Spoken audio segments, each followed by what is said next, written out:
So we are here. I'm here holding it down for voices. And Socrates couldn't make it today, our principal host. So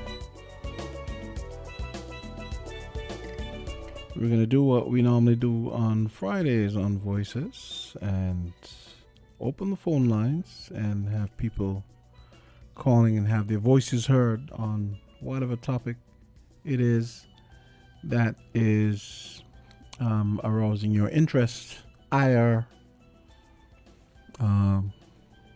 curiosity, whatever it is.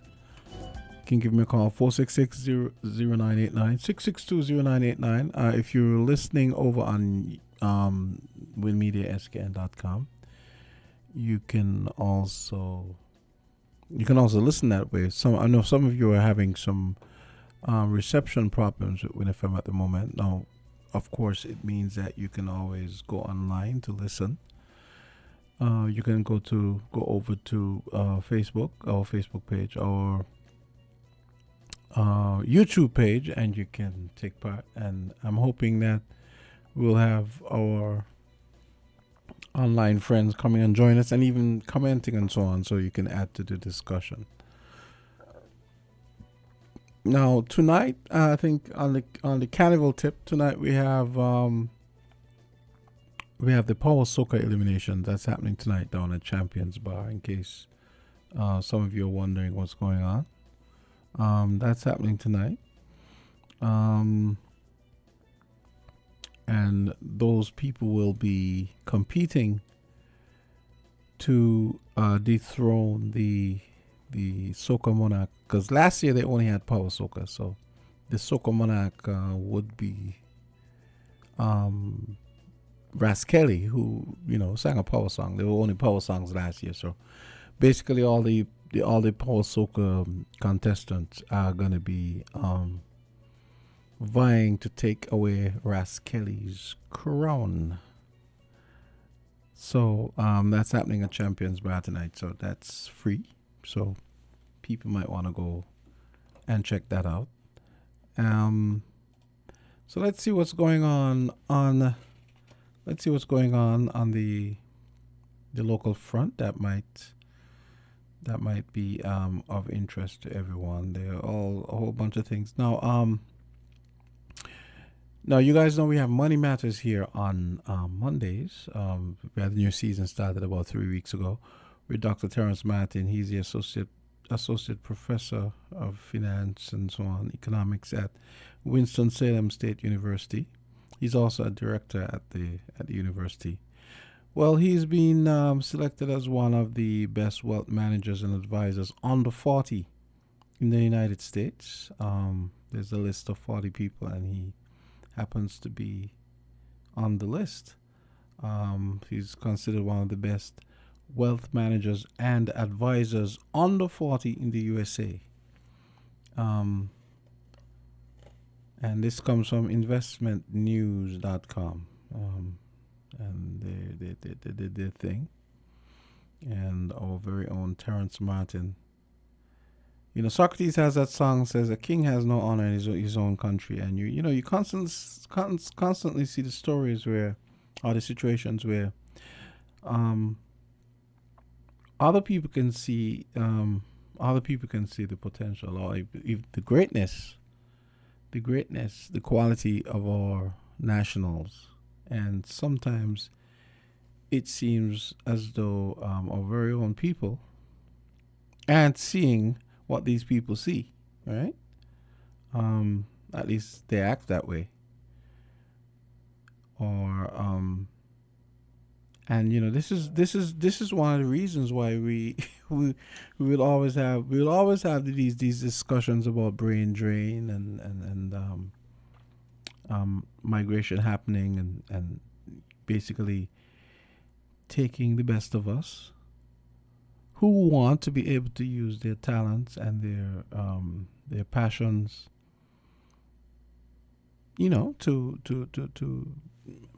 hey, make some money. Let's be real, make money, and to feel fulfilled.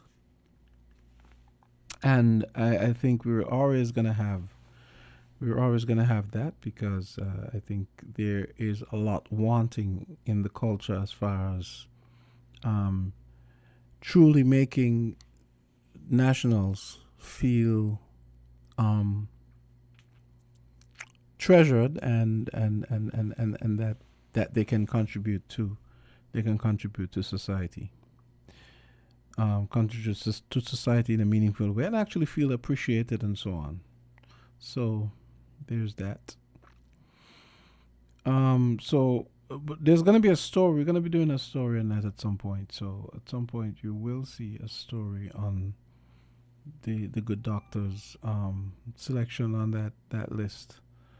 Um, 40 most influential money advisors under 40. Um, yeah, wealth managers and advisors under 40. So I would love to sit in one of his lectures. It must be pretty interesting because I mean the program Money Matters, as you guys know, airs on Monday mornings from 10 to 11, and we have a rebroadcast Thursday nights from 8. And we had a rebroadcast last night. Last week we were he well not last week, this week on Monday the program was on money, men, money, and meaning, and talking about the various ways in which, talking about some of the expectations that are put on men, the rightful role of men, and how that is being challenged by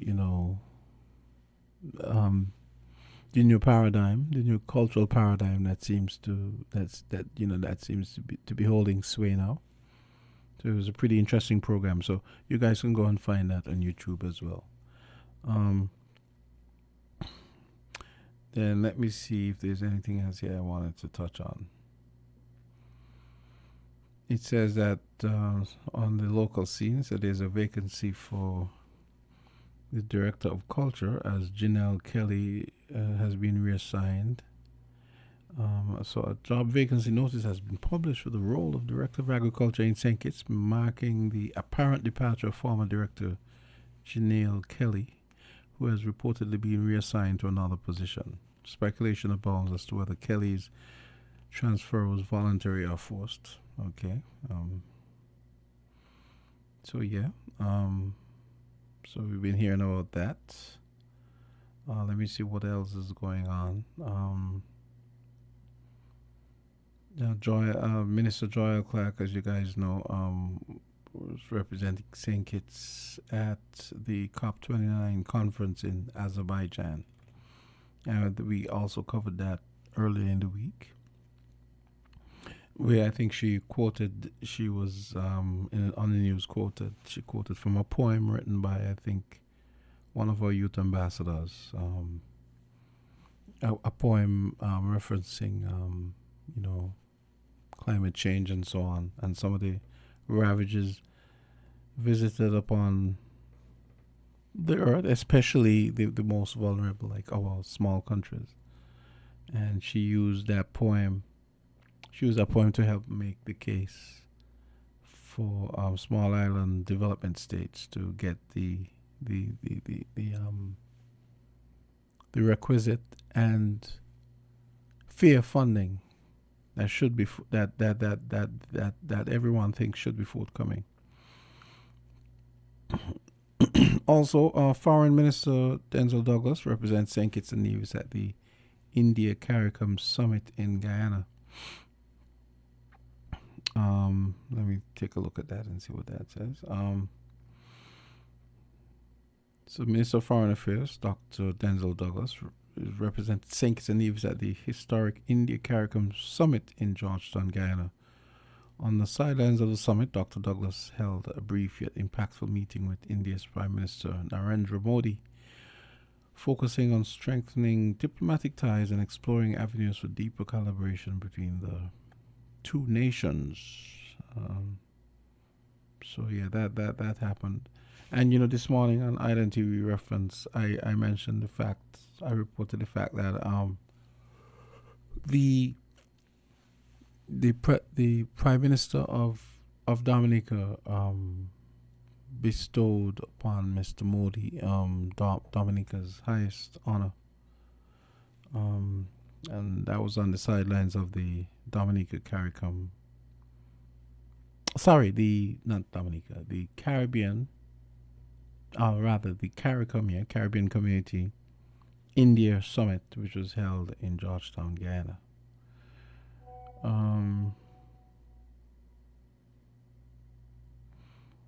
And then let me see.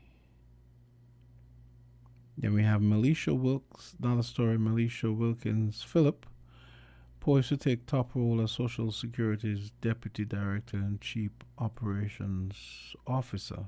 So that's pretty interesting.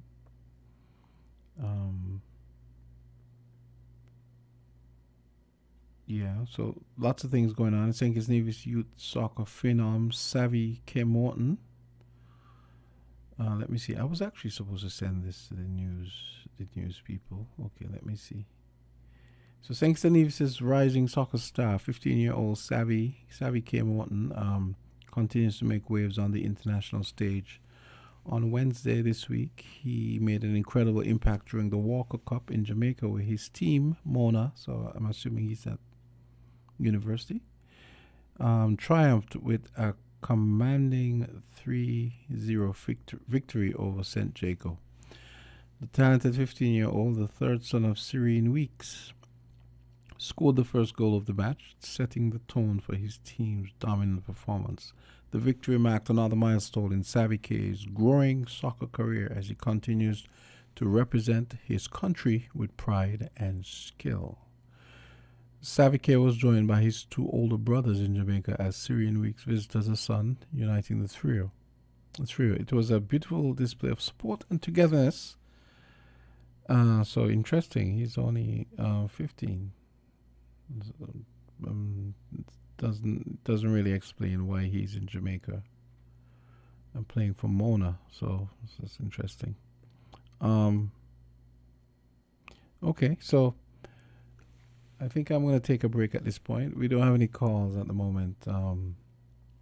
I'm sure there are lots of things to talk about, and at some point, someone will call 466-0989, 662-0989, and we can really start the conversation. And of course, you have the platform of the online portals like YouTube, Facebook, and so on that you can also use in case you're in a position where you can't call, maybe because you're at work or for some other reason. So let's take a quick break and hear from our sponsors again. We're different. We're 98.9. 98.9 Win FM. I want this and this. Oh, can I have? Sure, we have an extra $600 from Flo. You can have everything you want. Get it all with the gift of a free $600 MasterCard cash card. 2 free smartphones and free installation when you bundle Flo Mobile and Internet. That's the gift of free times 3. Get it all this Christmas at Flo. Bundle in store or online at discoverflo.co today. Merry Christmas! From the time that you taste it, man, you know that is greatness. Some ice in your cup, tell your friends drink up. You know that we like signal the bartender. No, we don't need chaser, but if you want, it could mix with anything. We drinking Stones ginger wine, the original ginger wine. We drinking a like I say, Stones ginger wine. Greatness is forever. TDC Financial Services, we're here for you to help you make your dreams come true. Whether your needs are big or small, we'll support you with them all. TDC Financial Services, we are strong. TDC Financial Services, this is where you belong. TDC Financial Services, where money is made easy.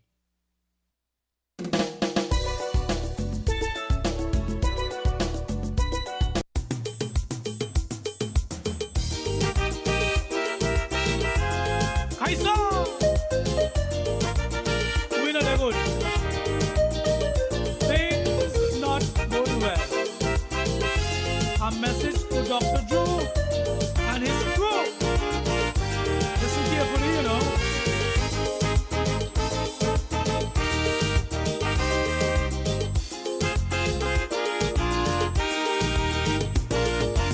You thought I was joking when I start complaining that things in this country not going well. You ignored my warning, and instead of heeding to the things I said, you gave me hell. But instead of getting better, we deeper in the mire. Now the whole ship going under. And all across the country, the people unhappy. Can't eat, can't sleep, and fearing for their safety. And they crying, things not going well. Oh, things not going well. Things not going well. Things not going well. And nobody has to tell you that what I say is true, because it ain't only me. Can't you feeling it too? There's hardly anybody in this land not getting hell, because things not going well. It's easy to tell, things not going well.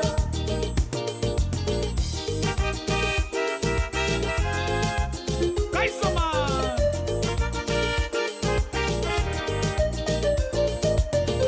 Serious song.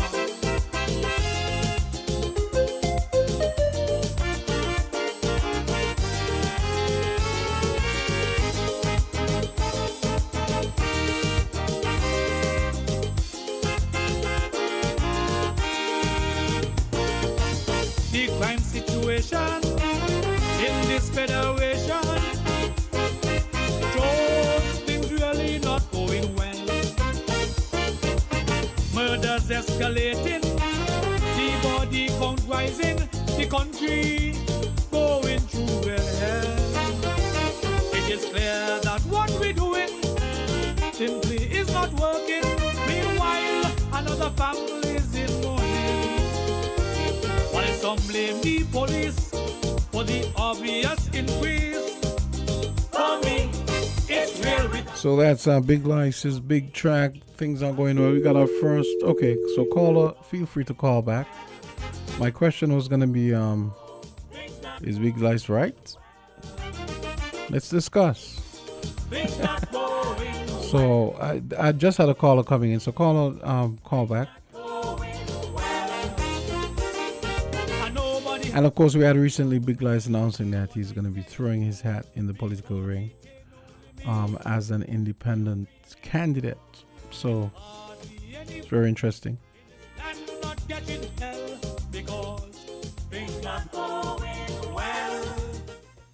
Caller, go right ahead. So are things going well or not? Brother Jamster. Hey, what's up? Pleasant good morning to all the listeners.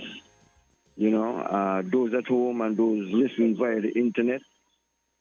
You know, we are saying basically what Granny said. We are calling for the unification of our people here at home and globally. So we are saying basically that it's time for us to unite, because the situation that is facing us is very, very serious one. So we're calling for unification. You see now, the imperialist forces are attacking us through the CBI, and that's a reality. You understand? Our people got to understand these things. They're attacking us outright. It's to mash up the CBI. That's what this thing is all about. But it seems to me like our leadership don't understand what is happening. You see? So I just letting them know that's what this thing is about. So we are calling for us to atone for our sins, because we have sinned. We have to repent, you know, put our house in order, trash out our differences. We are calling for truth and reconciliation conference, where all the stakeholders sit down and trash out our differences so we could come up with a solution in order to move forward, so our people could be liberated. Because I'm telling you, my brother, the forces of oppression want to put us back on the plantation. You know it. I think we should play the tape of Eric Prince saying that he's going to recolonize us, you know? And that is what we're facing, and a lot of people don't understand that, you know? So, Brother Jamster, being the opening batsman today, you know, that is what we got to be talking about, how we going to solve it, because you see the economic problems coming on us, you know? And this is the after effects of COVID. You see, COVID was put on us to mash up our economy so we could depend more on the slave master. And that's just the reality of the situation. So, being the opening batsman, you know, probably might get in later and expound on it some more, but that's basically what is facing us at this moment. I'm actually glad you brought that up, because actually there was someone sent me something which I had intended to play months ago and never got around to, so, and it dovetails nicely with what you're talking about there, so I think maybe I will play that because it would be good for yeah, because what I'm saying, these colonizers want to recolonize us. They said so. We're not making up anything, because what is happening is that is a readjustment in the world that is taking place. So they want to continue their stranglehold on us, so we could keep being the footstool. That's all that what is happening, you know. You see? So we got to be cognizant of these things. You know? The people have to unite. There's no other way. Why the sense should be fight you? I against you, you against me. You understand? We're not all in the same boat. All the same facing the same thing. So it don't make no sense we fight against each other. We come up with a solution to solve our problems. You know? So that is what we're dealing with right now. The people got to get real, and the leadership got to stop attacking one another. You know? I was listening to Mark Brantley press conference, you know, and he was saying how the MSR man came here and he was making movies in Nevis and stuff like that. So I'm saying to our people, you know, then you have the Prime Minister now saying that you know, he's distancing himself from the MSR man, and he said that the MSR man came to his office. Not the MSR man himself, but a representative for him came to his office and said that if you don't give up $40 to $100 million, this thing could go away if you do that.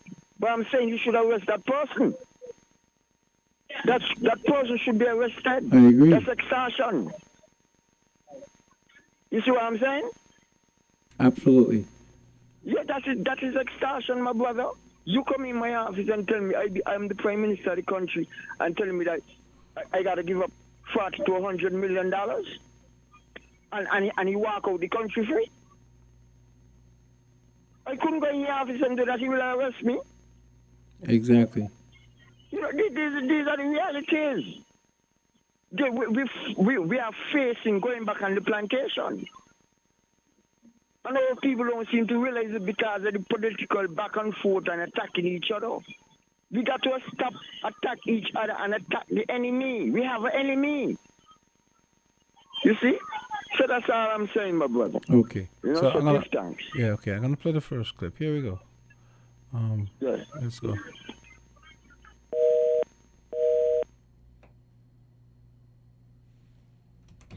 Fundamental to the global prosperity of the advanced countries. And Africa had a role to play. It has a role as a raw material producer. We will not allow sub-Saharan Africa to escape that. Okay, we do everything to keep sub-Saharan Africa where it is, also impoverished. It's absolutely vital for the prosperity of everyone else. So let's get clear about that. Okay, and this means all the economic structures, all the global institutions, and the economics we teach everyone is all designed to keep Africa exactly where it is. And whether it is Europe or US or now China, it's always the same. We need Africa to be impoverished because we need those raw materials and we need them dirt cheap. Okay, so that's the message. It doesn't mean to say that there's nothing Africans can do. Of course there is. This is what it's about, because If Africa does do something different, I assure you living standards of all those in Europe and North America and Asia is going to fall. Okay? And that is a big price to pay. I assure you that the West is not going to allow that without a big fight. Okay? So the job of many Western academics is to convince Africans they have to keep doing what they're doing. Okay? And to show them it's your fault that you're poor. It's not our fault. It's your fault that you're poor. You know? So this is what we do in academic institutions. We know the basic forces that have caused this underdevelopment. We know it's colonization. We cannot afford to allow Africa to industrialize and start producing manufactures. Okay, so we will do everything to stop that. And I'm going to show you how we actually block that. We had East Asian rapid industrialization processes. So in the earlier period, we had Japan and Korea and Taiwan. Okay, rapid growth, sucking in raw materials from Africa, driving up the prices. After those countries finished industrialization, then Sub-Saharan African growth rate again fell. Sub-Saharan Africa is condemned to this role, just the supplier of raw materials, not a manufacturer. The currencies are collapsing of these countries, and many of them are Sub-Saharan African countries. After colonization ended, we needed new structures to keep these countries where they were. Okay? And the first of those is aid. Okay? We give them aid. Aid for what? Actually, we give them aid to keep repressive regimes in power. That's all. All the hypocrisy about transparency and democracy and bullshit like that, it's all bullshit. But it would go to country after country offering loans. And if the president did not accept the loan, they were killed. It's just economics. It's economic warfare. The rich declare war on the poor. It happens everywhere. It happens in a country. The rich control the government. Of course they do. You really believe you have democracy? Come on. You know, I mean, grow up. Who has all the subsidies and income support? US, Europe. The largest budgets in the world for supporting their farmers are Europe and US. You see, we're keeping them dependent. We're keeping them on a string. This next round of the WTO is designed to block that. To block anyone else getting on top of the ladder. Okay, so yeah. That's yeah, that I saw that a few months ago and someone reminded me of it this morning. I thought I'd play it. But we're gonna go take another break and we'll come back and take your calls and continue the show. We're different. We're 98.9. 98.9. Win FM. Chip, chip, chip. We want to get chip, chip, chip. Give your little smartie the perfect smart start for their future with CHIP, the child investment plan from TDC Financial Services. Invest in your child's next step, and we know what's next is always changing. Chip, chip, chip. We want to get chip, chip, chip. CHIP is a long-term plan with no minimum deposit, no monthly commitment, and you're guaranteed a special high interest rate per annum. I want chip. I want chip too. Visit TDC Financial Services today and get CHIP, the child investment plan, providing the best head start for every child. Chip, chip, chip. We want to get chip, chip, chip.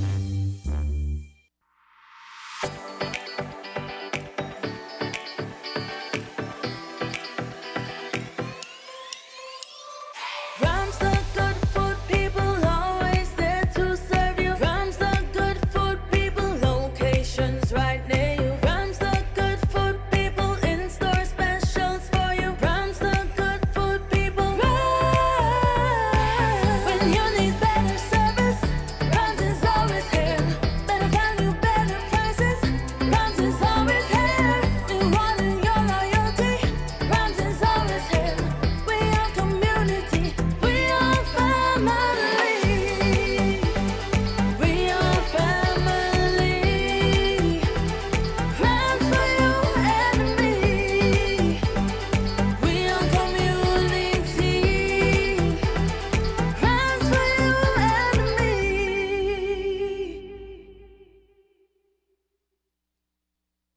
'Tis the season of Christmas. We feeling festive for so. So you get 2 free smartphones when you sign up for a family postpaid plan with Flow. Choose a family essential plan and get 30 gigabytes of data. The family plus plan and get 45 gigabytes of data. Or the family max plan and get a whopping 60 gigabytes of data. With any family plan, you get 2 Samsung smartphones free. Get it all this Christmas at Flow. Sign up in store or online today at discoverflow.co.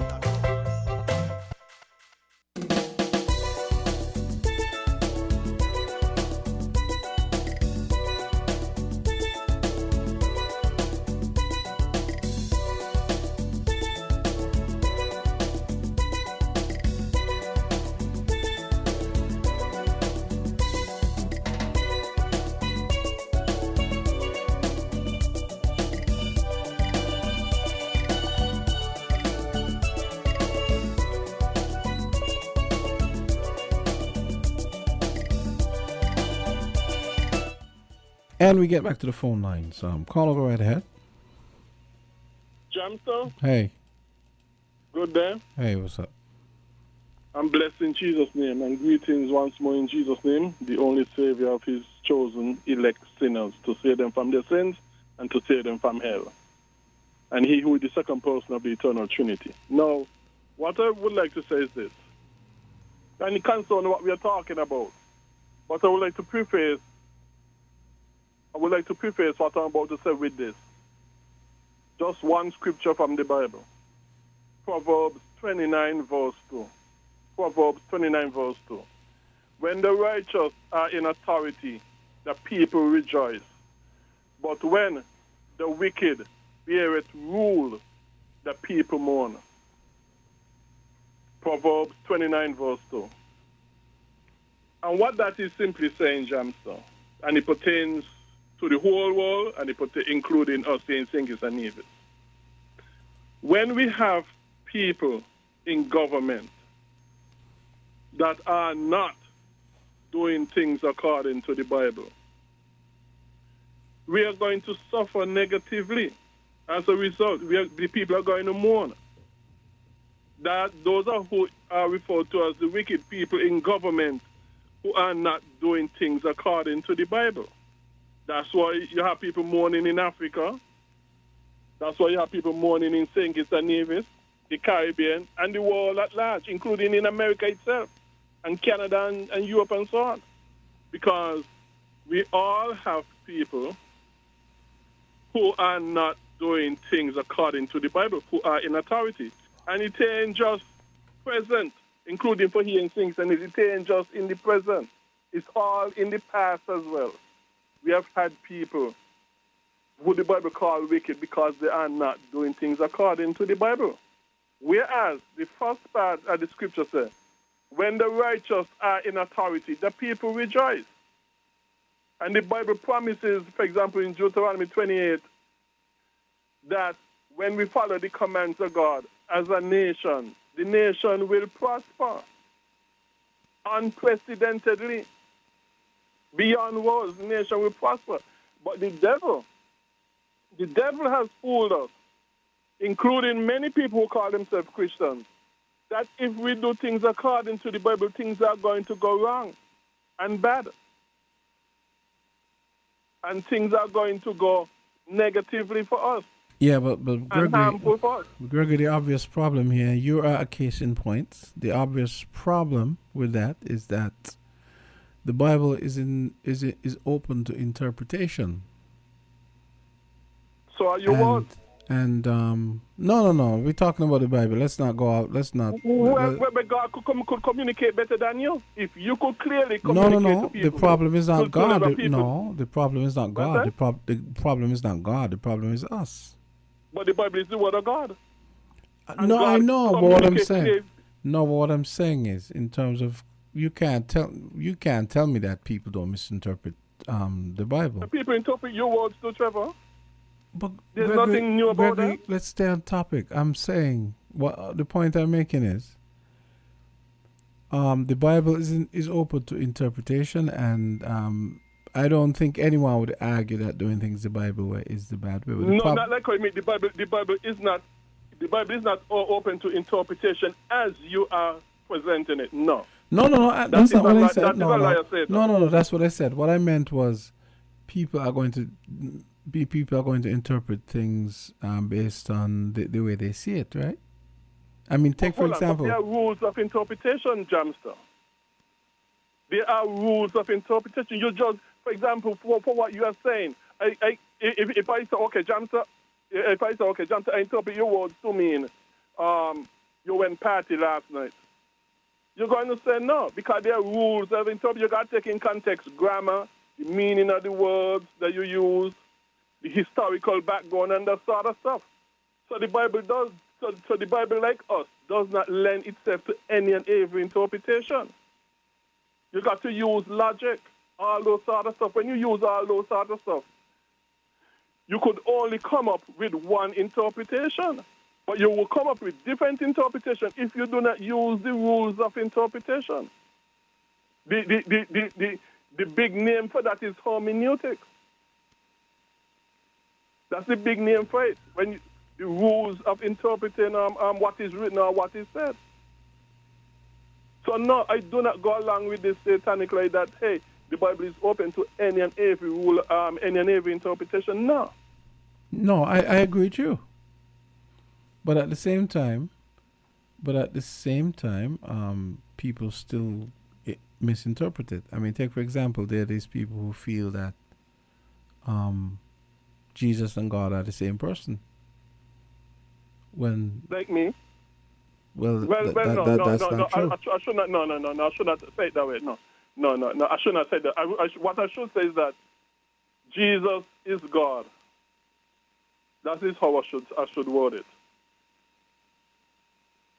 But Trevor, but Jamster, the question is not, like you said, people misinterpret the Bible, and that is correct. But there is a correct interpretation to the Bible, and you have to use the rules of interpretation. Like any other book, you pick up a book, you know, you got to interpret the words by what the words mean, what is the context, what setting are these words using, and what genre are these words written in? Are they poetic? Are they historical genres? Or whatever. You got to, for example, when it comes to writing in the past, you got to also have to say, what is the historical background to help bring light to the passage. And when you do all of these things, when you do your homework, it narrows down the interpretation that you could legitimately and properly and correctly come up with. So no, I don't want to go along with this thing that, hey, any and everybody could come up with, yes, but most likely you'll come up with a misinterpretation. And there is a right and proper and correct interpretation. But you got to do your homework to get that interpretation.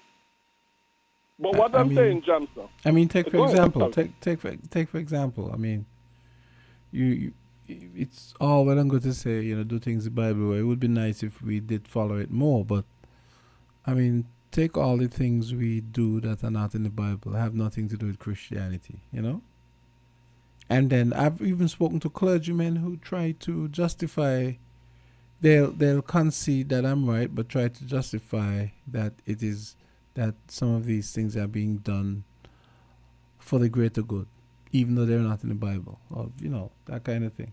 I mean, and I'm sure I could find a clergyman who say anti-manism and homosexuality and lesbianism is correct. I'm sure you can, actually. Yes, I'm sure you can. I can. And that's the problem. So being a clergyman ain't really mean nothing. Yeah, that's one of the big problems, Yeah, but obviously the Bible condemns homosexuality. There is no way you could use the Bible correctly and properly to come up with any justification for homosexuality. But I could bring a clergyman who will tell you it's correct. Yeah. And right. Yeah, that's true. So being a clergyman ain't really mean nothing. As a matter of fact, a lot of people goes to seminary and Bible college, and they end up coming out as atheists because a lot of these colleges and Bible colleges and seminaries teach things that try to discredit the Bible, actually. You call them liberals. But What I'm actually saying, that whole thing about the laity and the clergy again, that has no place in the Bible. true. You know, so look at all these things that the so-called organized religions perpetuate, right? Yeah. And embrace, and they're not. There's no.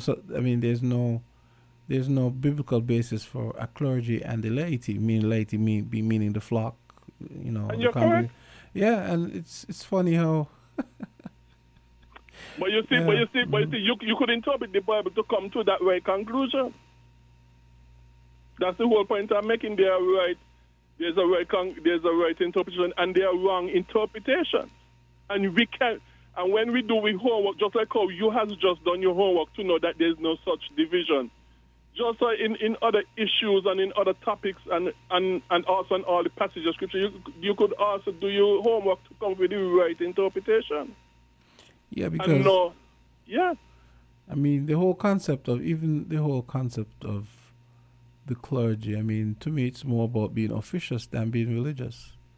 You know, it's officious, pretentious, and religious. Honestly, from what I see. Well, you see, but like I said, Probably you get have in done your trouble. homework. Mm-hmm. You have done your homework to come up with the right conclusion where the Bible is concerned. You see that is not in the Bible. Likewise, that's not the only thing that we could come up with the right interpretation. They're on all issues of where life is concerned. You could go in the Bible and come up with what the Bible truly and properly says concerning all issues. And really and truly, where this passage is concerned, when the righteous is in authority, the people rejoice. That simply means when the Bible speak about righteousness, it is speaking about things that are in accordance with the Bible.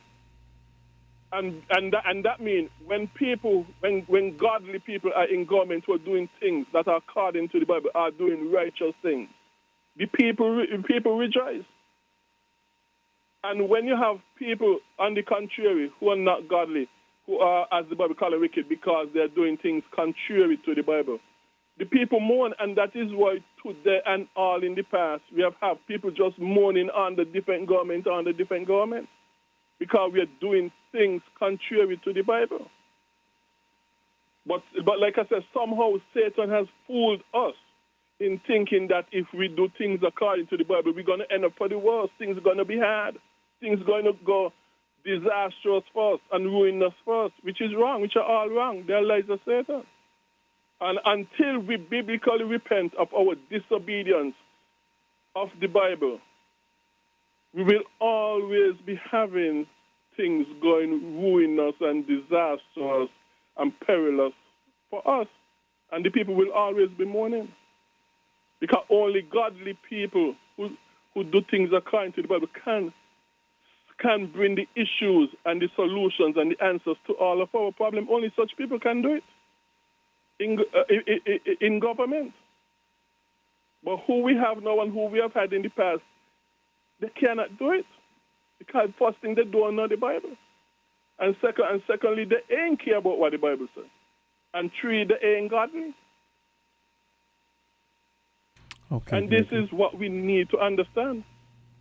Okay. Well, Gregory, I feel like you're like a modern day Noah, sort of, because you know, to some people's chagrin, you come on here, an annoyance, you come on here, you've been saying this for years, and people roll their eyes and they jeer, and they basically don't listen, and they laugh and they mock. Right.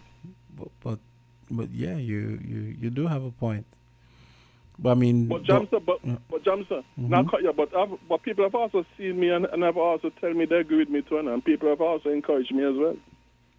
Yeah, I'm sure you have those, of course. Yeah. But I was just saying, you know, that's why I was just thinking. I mean, based on the biblical account of Noah, you know, I think he had a period like that where he was telling the people, you know, repent because God is gonna, you know, destroy us and just and they laughed at him and so on. So so sort of like that.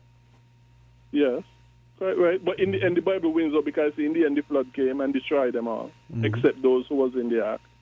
So you're correct. And you see, we can read the Bible and reach the proper interpretation, just as you yourself are even now doing. Don't let that no one thing go to your head now. Don't start thinking that you're some. Well, all I would tell people, all I would tell people is go to the Bible and see if what I said is in accordance with the Bible. That's all I'm going to tell people. Okay, but you know, some of it is not as cut and dried as you know, as we would like. Some things sure, that is correct, though. Yeah. So, Bible, right. So those are the parts where we would have problems with some people misinterpreting, which is why we have so many denominations to begin with. I mean, as a good example, you know, because different, you know, people would splinter off from their church because they didn't agree with a particular thing. They felt like, oh, that has nothing to do with the Bible, or they might actually be the one deviating from the Bible because that's how they interpret that particular part of the Bible, and then decide, no, I'm going to go start my own church, whatever, you know. Yeah, you see the reason why there are so many denominations and so many wrong interpretations of the Bible is because too many people, far too many people, choose what they want to choose to go without the Bible and misinterpret the Bible with and ignore the other parts of the Bible. We have to go with all of the Bible, not some, but all of the Bible we have to go with. And not only that, we have to know that there are rules of interpretation, just like any other book in a sense. There are rules how you interpret what you read and what you listen to. And you have to apply those same rules to the Bible. But somehow when it comes to the Bible, all logic and all reason and all rules of interpretation are thrown out the door, and people come up with all kind of weird interpretations of the Bible.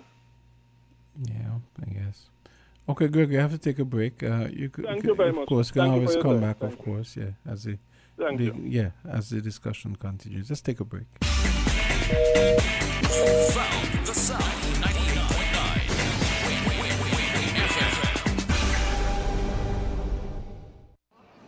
I want this and this. Oh, can I have? Sure, we have an extra $600 from Flow. You can have everything you want. Get it all with the gift of a free $600 MasterCard cash card. 2 free smartphones and free installation when you bundle Flow Mobile and Internet. That's the gift of free times 3. Get it all this Christmas at Flow. Bundle in store or online at discoverflow.co today. Merry Christmas! From the time that you taste it, man, you know that it's greatness. Some ice in your cup, tell your friends drink up. You know that we like it. Signal the bartender. No, we don't need chaser, but if you want, it could mix with anything. We drinking Stones ginger wine, the original ginger wine. We drinking like I say, Stones ginger wine. Greatness is forever. TDC Financial Services.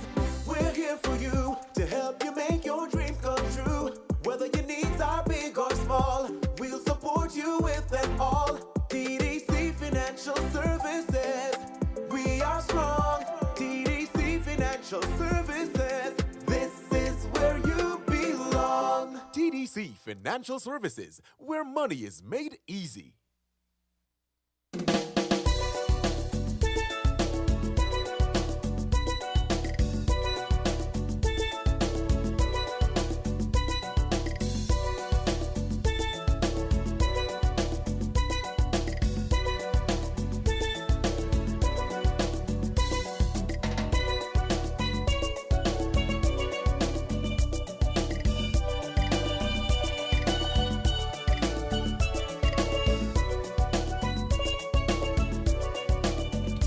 So I go back to the phone lines. I just had a caller. Caller, you can call me back. I just ran upstairs to get my sweater. It's kind of cold, so I keep a sweater on hand for when it gets really glacial in here. Caller, go right ahead.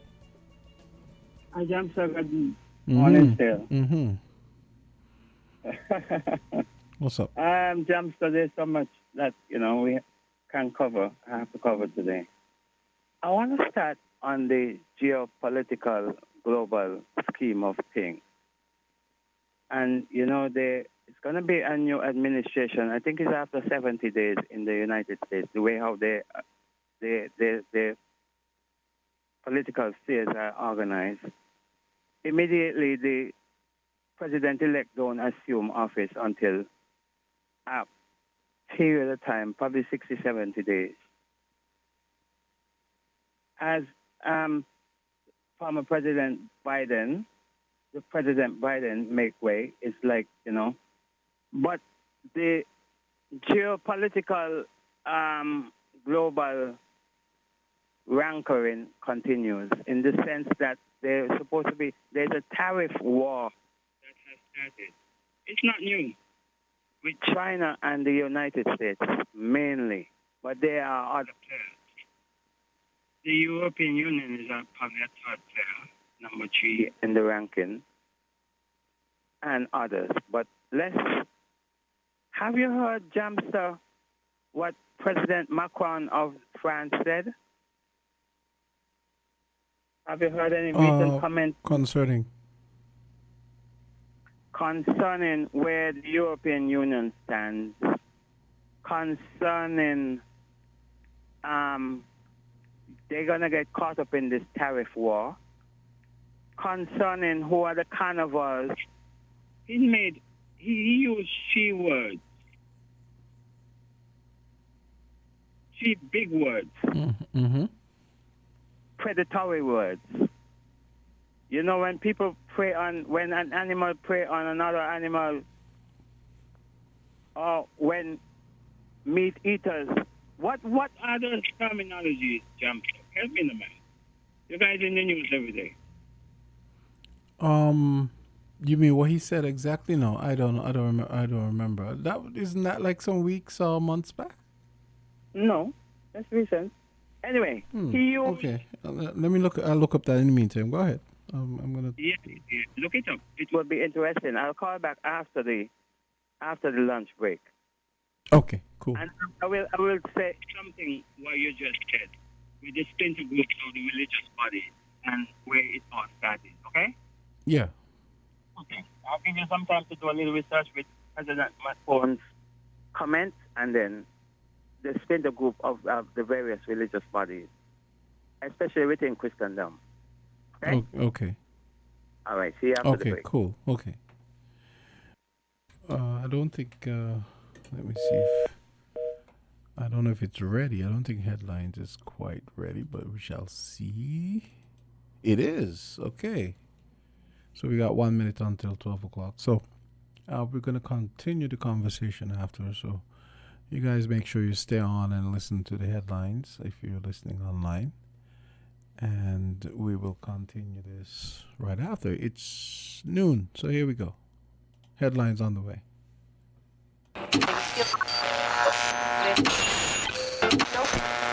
found the sound. 98.9. Win FM.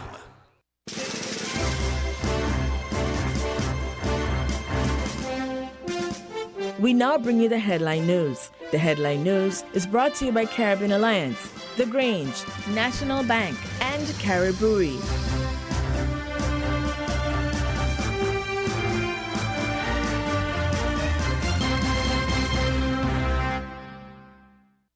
Did you know that the Grange Healthcare Facility is the first purpose-built, non-governmental healthcare organization on St. Kitts?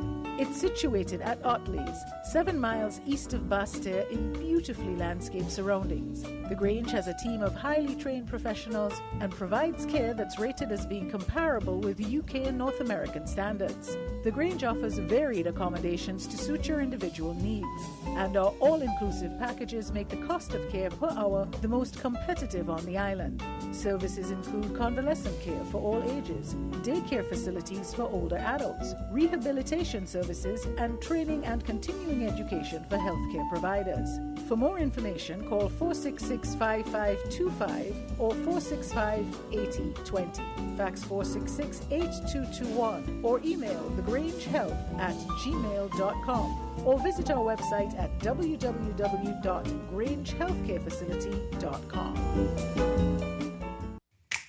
Maybe it's the way the brilliant gold liquid reflects our sunshine, or how the bright blue of its label mirrors the clear Caribbean skies overhead. Maybe it's the fresh, crisp taste of this beastly cold beer on a scorching hot day. Maybe it's even the way it brings us all together. But one thing is for sure, Carib is very much a part of who we are wherever we're from in the Caribbean. Carib, it's the way we play. Drink responsibly. When it comes to the important things in life, your health, your education, your choice of a life partner, and of course your insurance provider, only the best will do. Caribbean Alliance Insurance is the only insurance company in the Eastern Caribbean with an A excellent rating. We have a robust 3-tier reinsurance strategy that protects our policyholders from multiple catastrophes, even if they occur in quick succession. We spread our risks over 18 territories, ensuring minimal impact to individual territories when a disaster strikes. We provide an excellent claims experience. Claim settlement is usually between 24 to 48 hours. Our A excellent rating means that you are more secure with us. Contact us for motor, property, marine, public liability, employer's liability, and other policies. Delisle Walwyn, people you can trust. Local agent for Caribbean Alliance Insurance. Tomorrow secured.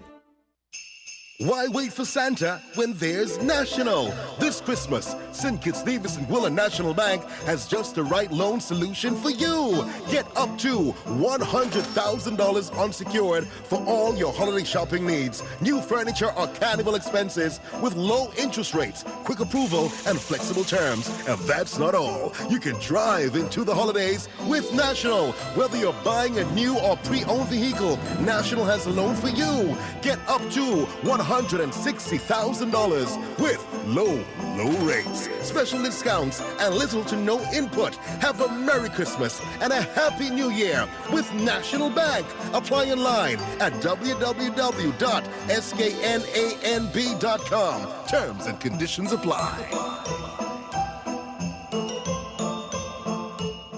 With the WinFM Midday News, I am Kevon Brown. And I am Yolana Weeks. Our top stories. Nevis's Premier Mark Brantley calls on Prime Minister Drew to reveal CBI figures. St. Kitts Nevis Prime Minister optimistic about the growth of tourism in the country. During an address in Guyana, India's Prime Minister encourages strong democratic principles. A St. Lucia activist appeals to youth to stop the violence. Internationally, Putin and Zelensky respond to escalating missile strikes in Ukraine conflict. Now the details.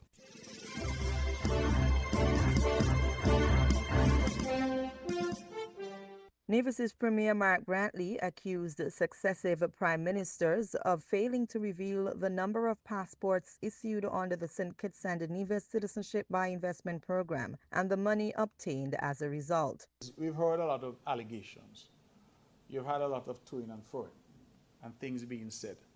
But in terms of the details, saying, well, all right, this amount of money, this is where it is. Even in Nevis, when we had this debate about fair share, I had to put a team together that had to comb through budget documents and various documents to really determine.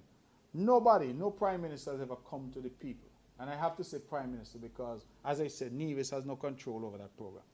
But no prime minister has ever come to the people and said, listen, X number of passports were processed, X amount of money was made, this is what we paid out to agents and whoever, this is what the country retained. We've never had that accounted. So you're hearing now people like Martinez who are saying, oh, this information is out there, and based on our calculation, people should be getting $15,000 US and all of that. Whether that is factual or not, or whether that is just somebody extrapolating, and building a model and saying based on that, this is the position. I can't really say. So I myself am waiting, and I will tell you, I was in a government for 7 years, and we got no information on the Citizenship by Investment Program. Every time you ask in cabinet what the position was, the Prime Minister then gave an excuse. Oh, he have to bring the people from finance to explain. He gonna bring the people from CIO. And then the following week came by and somebody traveled and you never got the information.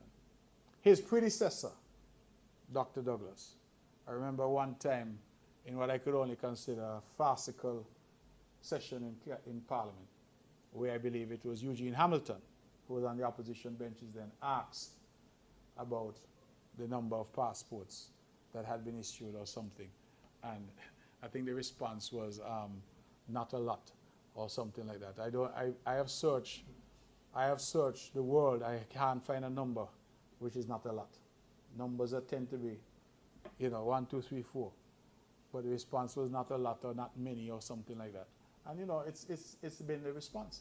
At his November 21 press conference, the Premier Brantley said the Prime Minister and Minister of Finance of St. Kitts and Nevis needed to reveal the citizenship by investment figures. He argued that the move would help to bring some clarity to the public and stave off any misrepresentation about the program. We need a proper accounting, and we need the Prime Minister and Minister of Finance to come out and say these are the numbers. Because he's the Minister of Finance, he's also the Prime Minister, and he's also the Minister of National Security.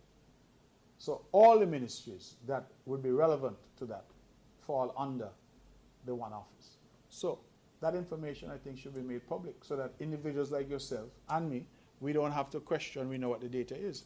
And when we have the accurate information, it would mean then that others who might be bent on misrepresentation aren't allowed to get away with it because we have accurate information.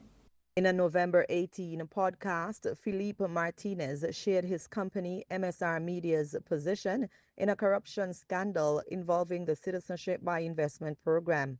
He had moved to the courts to untangle the complexities and hold notable persons accountable for what he suggests are deceptive schemes under the Citizenship by Investment Program. In a matter that has garnered enormous public attention, people continue to question how Martinez, a convicted fraudster from France, could become a CBI client, while some politicians blame each other for dropping the ball in the due diligence process. Brantley, Premier of Nevis, expressed that his administration's arrangement with Martinez was to develop a movie industry in Nevis, thus claiming that former Prime Minister Dr. Timothy Harris should have ensured that due diligence was done regarding the CBI arrangements. I did not hire MSR to be my banker. I did not bring MSR in to do anything other than what I've said, to make some movies. So the background checks that I would have been interested in on MSI is what is their experience and qualifications to do movies. And Mr. Martinez has been associated, prior to him coming here, with over 50 film projects. I know that after Mr. Martinez got into his kerfuffle in St. Kitts, that those who wanted, I suppose, to attack him said that he had been convicted of some crime. He has indicated that that happened when he was 20 years old, and that he has since, of course, changed his life, turned his life around. He's now making movies and has been doing that for the rest of his days. Mr. Martinez now, I think, is a man of 56 or 57, something like that.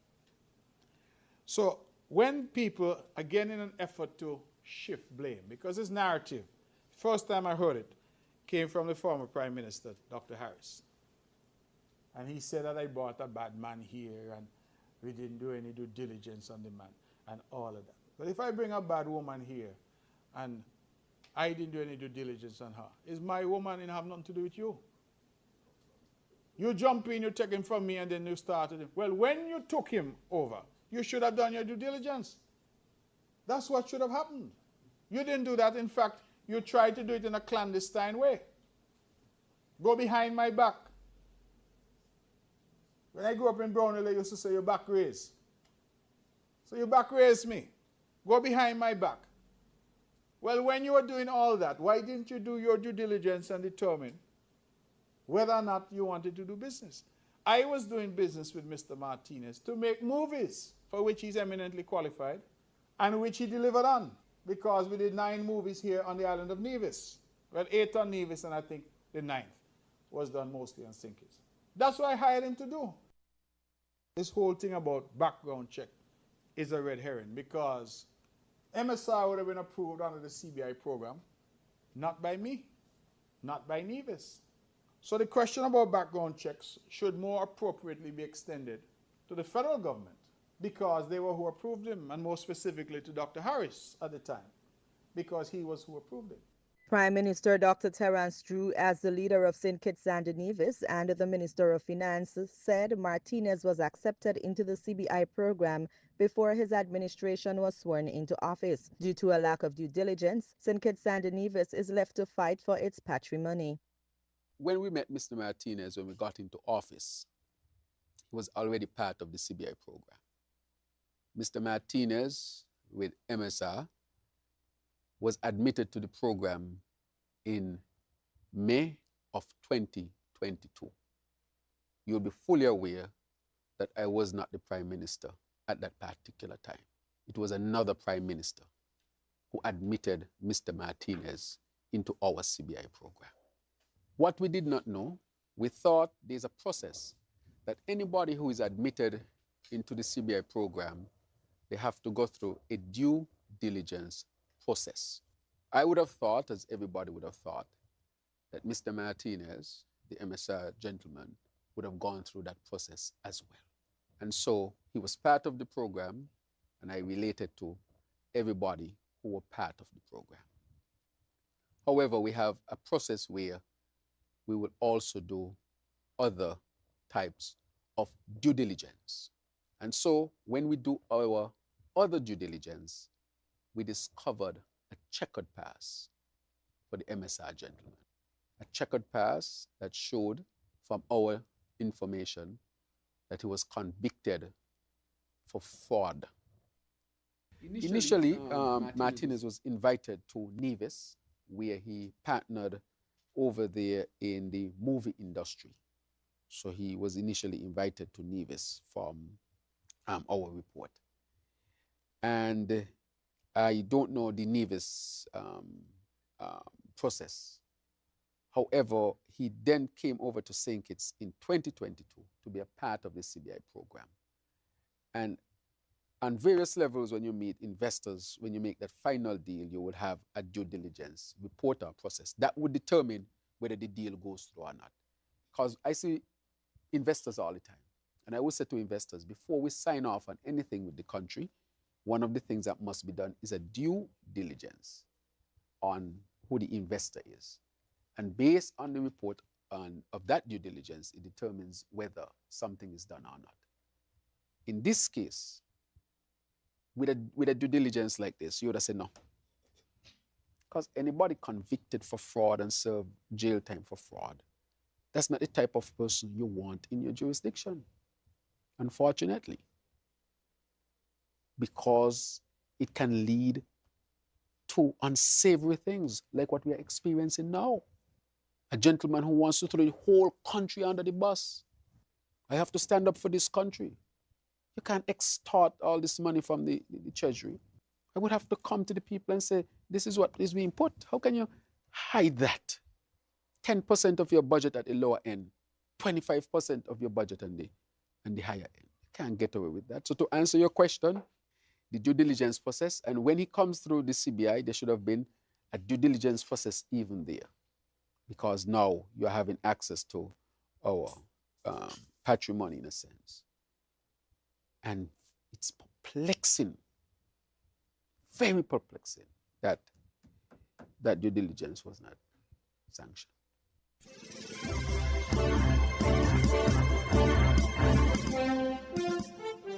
On November 16, 2024, the Prime Minister of St. Kitts and Nevis, the Honorable Dr. Terence Drew, addressed the state of tourism in the Federation during a candid interview on WinFM's Inside the News. His remarks highlighted the government's commitment to promoting St. Kitts and Nevis as a year-round tourism destination, amid promising growth in visitor arrivals and cruise passenger numbers. The Prime Minister emphasized the impressive projections for the tourism sector, stating, we would have a problem of not having enough rooms. I would like that to be the problem. So again, we are seeing we are projected to have over 1 million cruise passengers this year, in this season. The Prime Minister noted the historical context of these projections, recalling that the last time the Federation saw such high numbers of cruise passengers was due to unforeseen weather conditions that redirected travelers from nearby islands. The last time we did that was because there was a storm that affected St. Thomas and St. Martin, so the boats came here.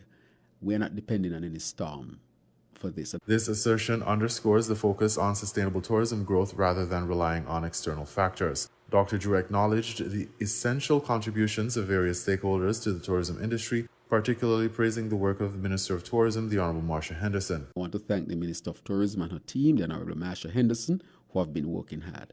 So that's one. So the taxi drivers, and so we'll see an influx of tourists on the cruise level. Collaboration between taxi drivers and local businesses is vital for enhancing the overall visitor experience and contributing to the sector's growth. Statistics corroborate the Prime Minister's optimism. According to reports from the Ministry of Tourism, St. Kitts welcomed 129,000 visitors by the end of September 2024, up from 104,000 during the same period the previous year, a notable increase of approximately 24%. Furthermore, the island is projected to receive over 1 million cruise passengers during the current season, and significant improvements have been made in flight services to accommodate tourists. The Prime Minister elaborated on this positive trend. Tourism has grown 8 to 10% within that short time. While he acknowledged that the sector could have seen better results had the island reopened sooner, he expressed confidence in the current trajectory. But that was a loss to us. We didn't calculate we would have lost so much money again. That money could have been used for so many other things. Dr. Drew's discussion on tourism and environment also touched on the labor market, affirming that increased tourist activities have positively impacted local employment. I can say clearly that they definitely have more jobs. We want to create more visitors here. I talked to one of them and they said, look, we are seeing more tours, for example. So there is some increase. There will always be room for increase, but I can say that there is increase. This sentiment reflects a broader trend within the sector, as an increase in cruise arrivals and stayover visitors translates to additional employment opportunities for islanders. In his closing remarks, the Prime Minister expressed a commitment to transparency and accountability in his administration's activity. It gives me the opportunity also to share the information with the people, and we should always be open and transparent. People understand life. It's not always going to be rosy, but you also want to appreciate, again, a lot of the things that have been done for our people. This emphasis on proactive communication underscores the administration's desire to ensure that local citizens remain informed about developments in the tourism sector. The government continues to work diligently to enhance the infrastructure and services available in St. Kitts and Nevis, focusing on leveraging strategic investments to further develop the tourism industry. Recent upgrades to hotels, improved transportation networks, and targeted marketing campaigns have all contributed to attracting returning visitors to the islands. As St. Kitts and Nevis navigates its path forward, the government's strategic approach positions the Federation well within the competitive Caribbean tourism landscape. The Federation aims to welcome more visitors and enrich the lives of its citizens through a thriving tourism economy. The Prime Minister reiterated the nation's commitment to continuous improvement.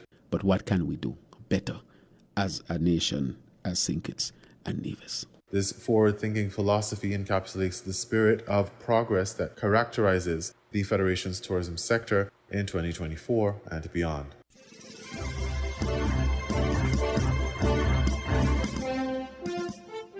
In regional news, during an address in Guyana, India's Prime Minister encourages strong democratic principles. Guyana News Source reports. Prime Minister of India Narendra Modi addressed Guyana's National Assembly and spoke of the importance of putting democracy and humanity first. Touting the need for a new world order, the Prime Minister of India said as existing systems and institutions crumbled in the wake of COVID-19, it became even more important to put both democracy and humanity first. The mantra democracy first teaches us that we must take everyone along and in doing so, become a partner in everyone's development. The Humanity First motto guides our decisions. निर्णयों का आधार बनाते हैं तो नतीजे भी मानवता का हित करने वाले ही होते हैं। साथियों, हमारी democratic values. As he addressed the 65-member National Assembly, Prime Minister Modi said, like India, Guyana's democratic values are strong and have become a pillar of support along the path of development. Whatever may be the belief or creed of citizens, whatever may be their background, democracy guarantees for all citizens protection of their rights and a bright future. And both our countries have together shown that democracy is not just a law, it is not just a system. We have shown that democracy is in our DNA. It is reflected in our vision and in our actions. India, he said, has adopted a humanitarian approach and has been a pillar of support to countries all across the world, living by its mantra, democracy first, humanity first. When it was necessary to unite the world, India, during its G20 presidency, presented the One Earth, One Family, One Future mantra. When the entire world faced a very difficult time of COVID-19, when entire humanity went through a difficult time, India gave the message of One Earth, One Health. When we had to mobilize the efforts of all countries to fight climate-related challenges, India presented its vision, one world, one sun, one grid. When collective efforts were necessary to save the world from natural disasters, India launched CDRI, that is, the Coalition for Disaster Resilient Infrastructure. When the world had to create a vast network of pro-planet people,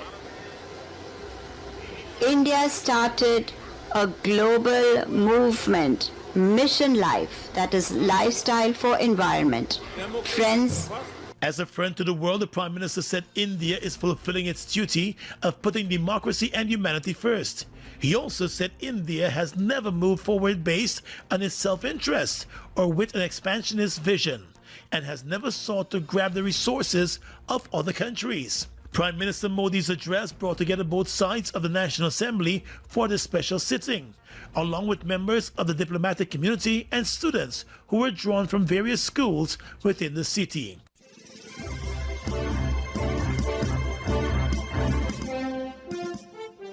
A St. Lucia activist appeals to youth to stop the violence. DBS St. Lucia has that story. Community activist Aaron Alexander is calling on the nation's youth to find more amicable ways to resolve their conflicts.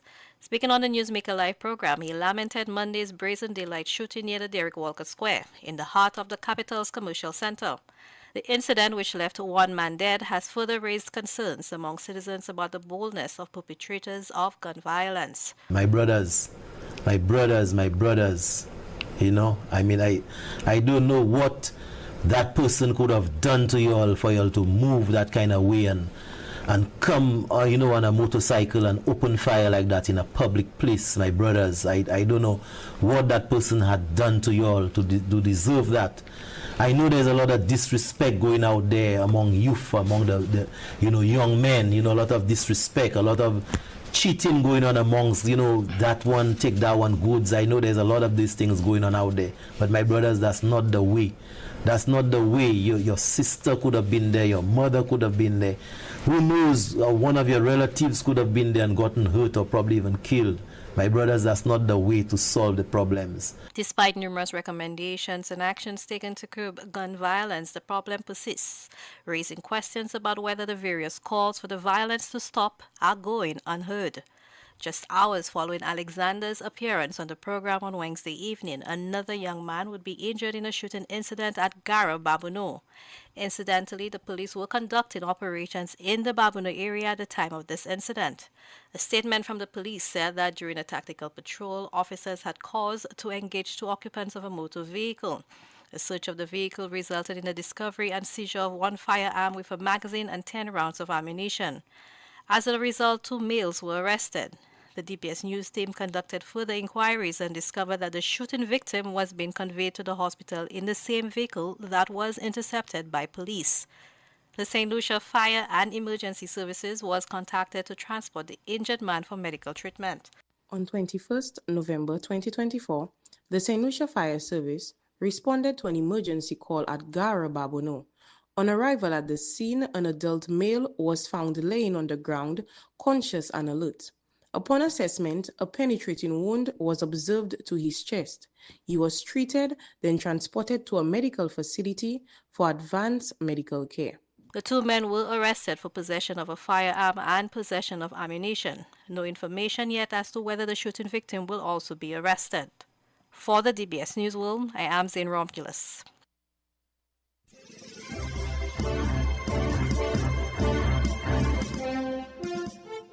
We now bring you these international reports. Let's go to Yulia Shapovalova in Moscow. Yulia, tell us more about what President Putin had to say. Vladimir Putin spoke late Thursday evening. According to him, the conflict in Ukraine has acquired signs of a global nature after these attacks by American attackers and British Storm Shadow missiles on Russia in the Bryansk and Kursk regions. Russia used its newest medium-range missile Oreshnik against Ukraine, calling its use a combat test. The missile was not equipped with a nuclear part, as we've just heard. The target of the strike was the Yuzhmash complex that produces, among other things, missile technology. According to Putin, modern air defense systems are not able, these modern defense systems are not able to be intercepted by any other means of deterrence. So basically, it can attack targets at a speed of 2.5-3 kilometers per second. Russia considers itself eligible to use weapons against military facilities of countries that allow their weapons to be used against Russia. Also, he has said that Russia will warn in advance citizens in Ukraine and citizens of other states to leave areas of possible destruction in the event of the use of systems such Oreshnik. Well, despite this sharp escalation, the West says that it's not going to wind down its support for Ukraine. The conflict continues raging on. The Russian Defense Ministry, for example, said that 23 Ukrainian drones were shot down over the Bryansk, Kaluga and Kursk regions last night, while according to sources, Russia continues its advance in the Donetsk Republic. Thank you, Yulia, for that. Yulia Shapovalova in Moscow. Let's cross over to Kyiv now and Assad Beg. So what's been the response from the Ukrainian government? Well, we heard from President Zelensky on Thursday night. Now, he responded specifically to this missile strike in the central eastern city of Dnipro, saying it was another step in escalation, the first one being the use of 11,000 North Korean troops, as he said, and this one, again, he said, was a breach of the UN Charter, and he called upon world powers to do more. Now, President Zelensky hasn't really changed his tone since the start of the war. He's wanted more help from Western powers, especially the United States. He wants more weapons, he wants more money, he wants actual physical support, and he hasn't really had the last one. But he said also that Ukraine will continue to use his longer-range missiles against Russian targets because he says it's their right to self-defense. He says that Russian missiles and drones hit Ukrainian cities at night, and therefore Ukraine reserves the right to defend itself. Now, at the same time, the Ukrainian parliament has been suspended today because of what some MPs say is a threat of a missile strike. And one of the MPs actually citing Ukrainian security services for that. Now, the Ukrainian parliament was closed previously from the start of the war until August 2023, and there have been other occasions when it's been closed, but this comes apparently after a specific threat from a Russian missile attack, and the Ukrainian parliament, but it has been suspended today. And earlier on in the week, some embassies, including the United States Embassy, closed themselves again because of what they said was a possible threat from Russia.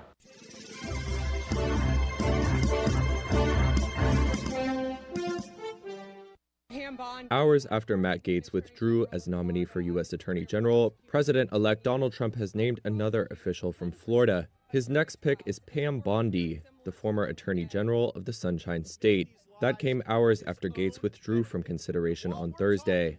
He had faced opposition from Senate Republicans in the week since he was tapped for the role. He's the subject of a House Ethics Committee probe into allegations of having sex with an underage girl and illicit drug use. And the committee was deadlocked Wednesday over releasing its report on him. Gaetz has denied wrongdoing. Bondi, Trump's new pick, served as the top law enforcement officer in Florida for 8 years, and during his term served on his Opioid and Drug Abuse Commission. Her resume is a sharp contrast with Gaetz, who has little of the traditional experience expected of an attorney general, with no experience in the Justice Department or as a prosecutor. Gaetz. Trump is the subject of multiple criminal investigations from U.S. and state prosecutors, and in announcing his choice of Bondi said, quote, "For too long, the partisan Department of Justice has been weaponized against me and other Republicans. Not anymore." Also on Thursday, Trump's nominee for defense, Fox News host Pete Hegseth, faced questions from reporters over a California police report released this week. It said a woman had filed a sexual assault complaint against him in 2017, though police declined to file charges against him since they could not be, quote, supported by proof beyond a reasonable doubt. Hegseth told media on Capitol Hill that, quote, "I'll keep it very simple. The matter was fully investigated and I was completely cleared." Trump has stood by Hegseth, calling the allegations false in a statement on Thursday. It's always nice to win.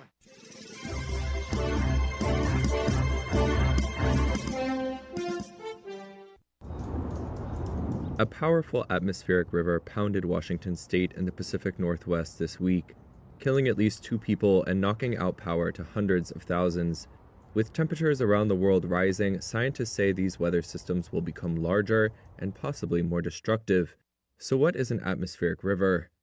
Allison Santorelli, a meteorologist for the National Oceanic and Atmospheric Administration, breaks it down.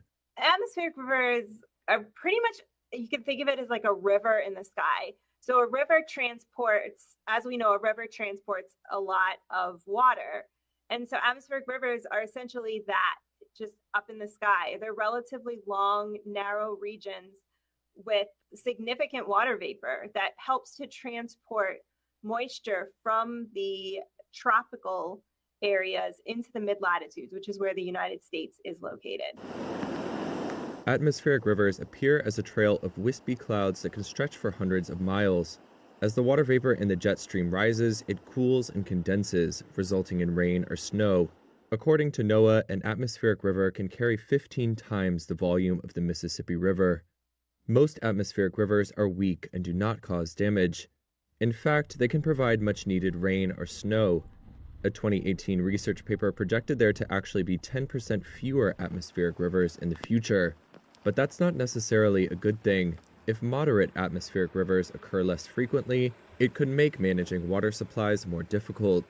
And more bad news. The same study found that atmospheric rivers in coming years are expected to be 25% wider and longer and carry more water, potentially wreaking more havoc in vulnerable mid-latitude regions. Santorelli explains the part that rising global temperatures play in the equation. So scientific research has shown that the climate is warming and average monthly to yearly temperatures are increasing. Now, while it's difficult to say exactly how this might impact atmospheric rivers specifically, certainly we do know that warmer air is capable of holding more water vapor. And so it's possible that a warming climate could result in stronger and more extreme weather.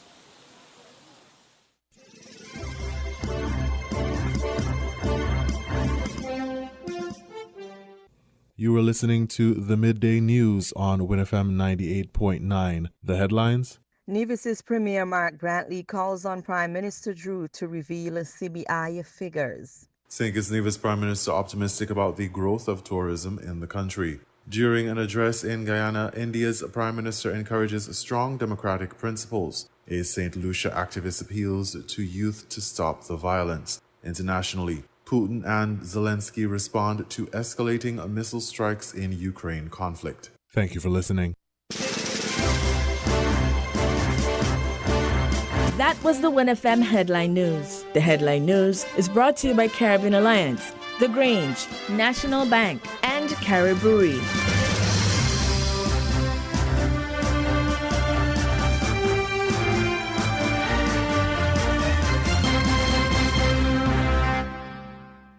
Now loans, cash at the speed of life, so fast you won't believe it. Now loans, cash at the speed of life, right now, right now. If you need cash in a flash with now, no need to fuss, leave it to us. When you need cash in a flash, no need to fuss, leave it to us. Hear me now. Now loans, cash at the speed of life, so fast you won't believe it. Now loans, cash at the speed of life, right now, right now.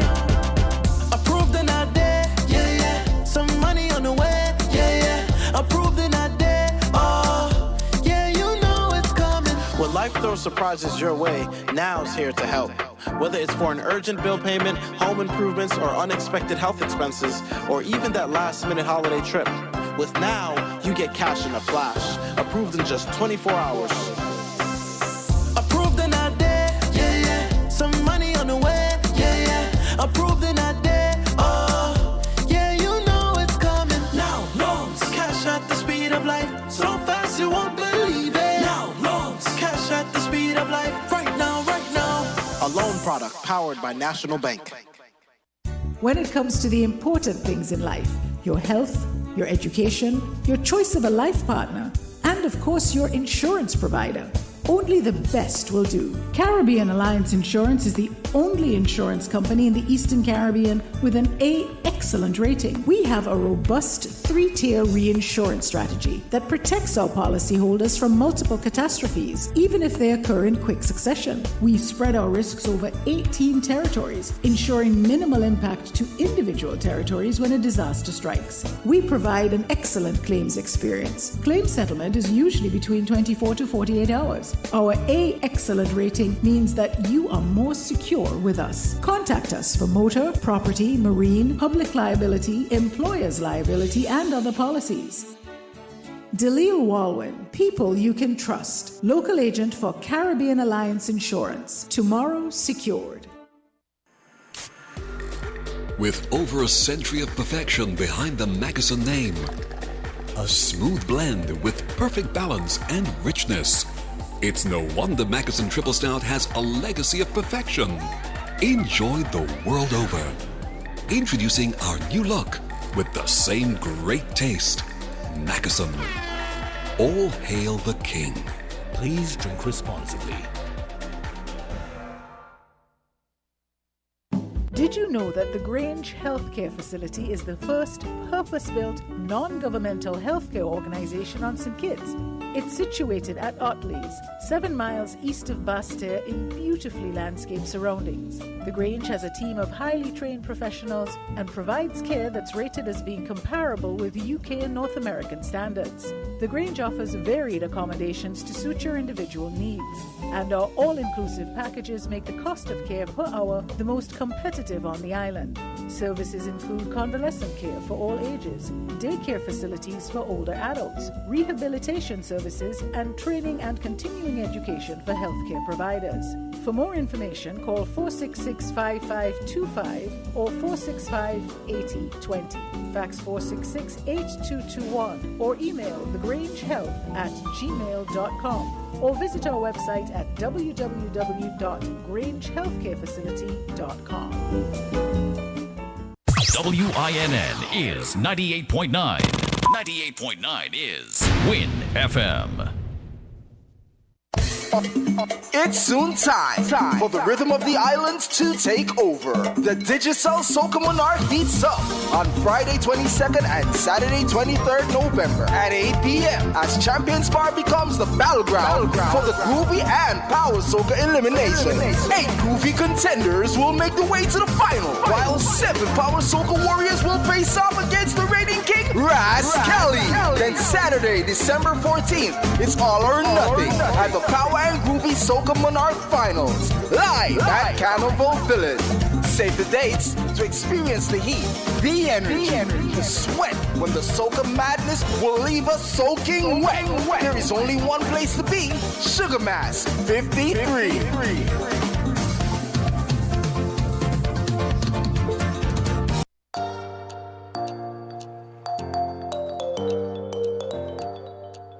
Palms Court Gardens is thrilled to welcome you back to a refreshed and even more refined experience. Open daily for lunch and from Thursday to Sunday for dinner.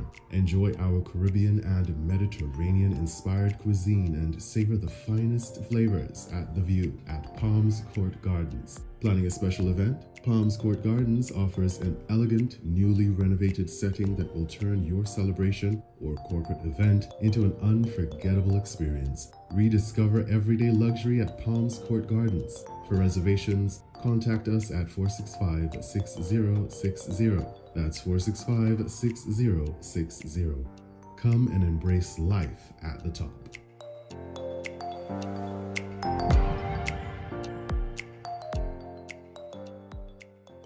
St. Kitts and Nevis listens to Win FM 98.9. Win FM 98.9.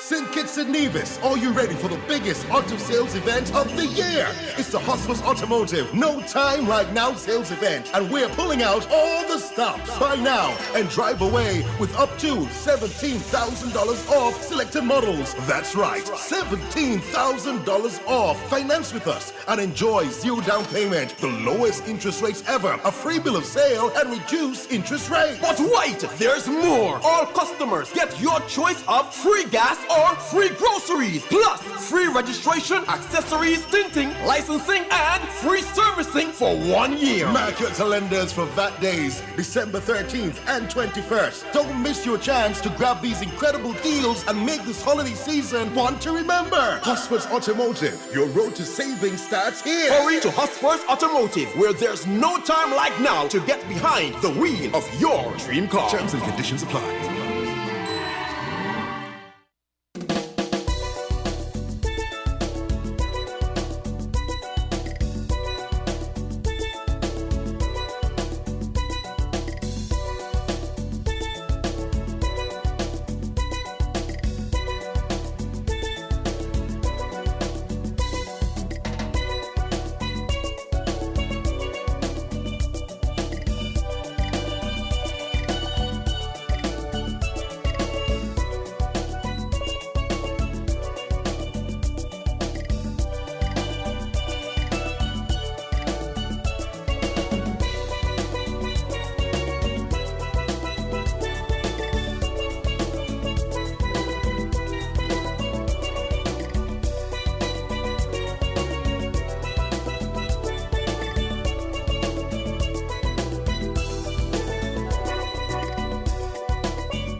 Well, we are back, and the final half of Voices is brought to you by Hosfords, and this caller is not even giving me time to settle in because I have to go straight to the phone lines. Good afternoon, caller. It's 12:45. I'm there and I promised to call back. So. Hey. Yeah, I'm back. Jamso. Hey. I did put out a few things there for you to do a little research on. One, at least, of the two that I mentioned. So President Macron, Emmanuel Macron of France,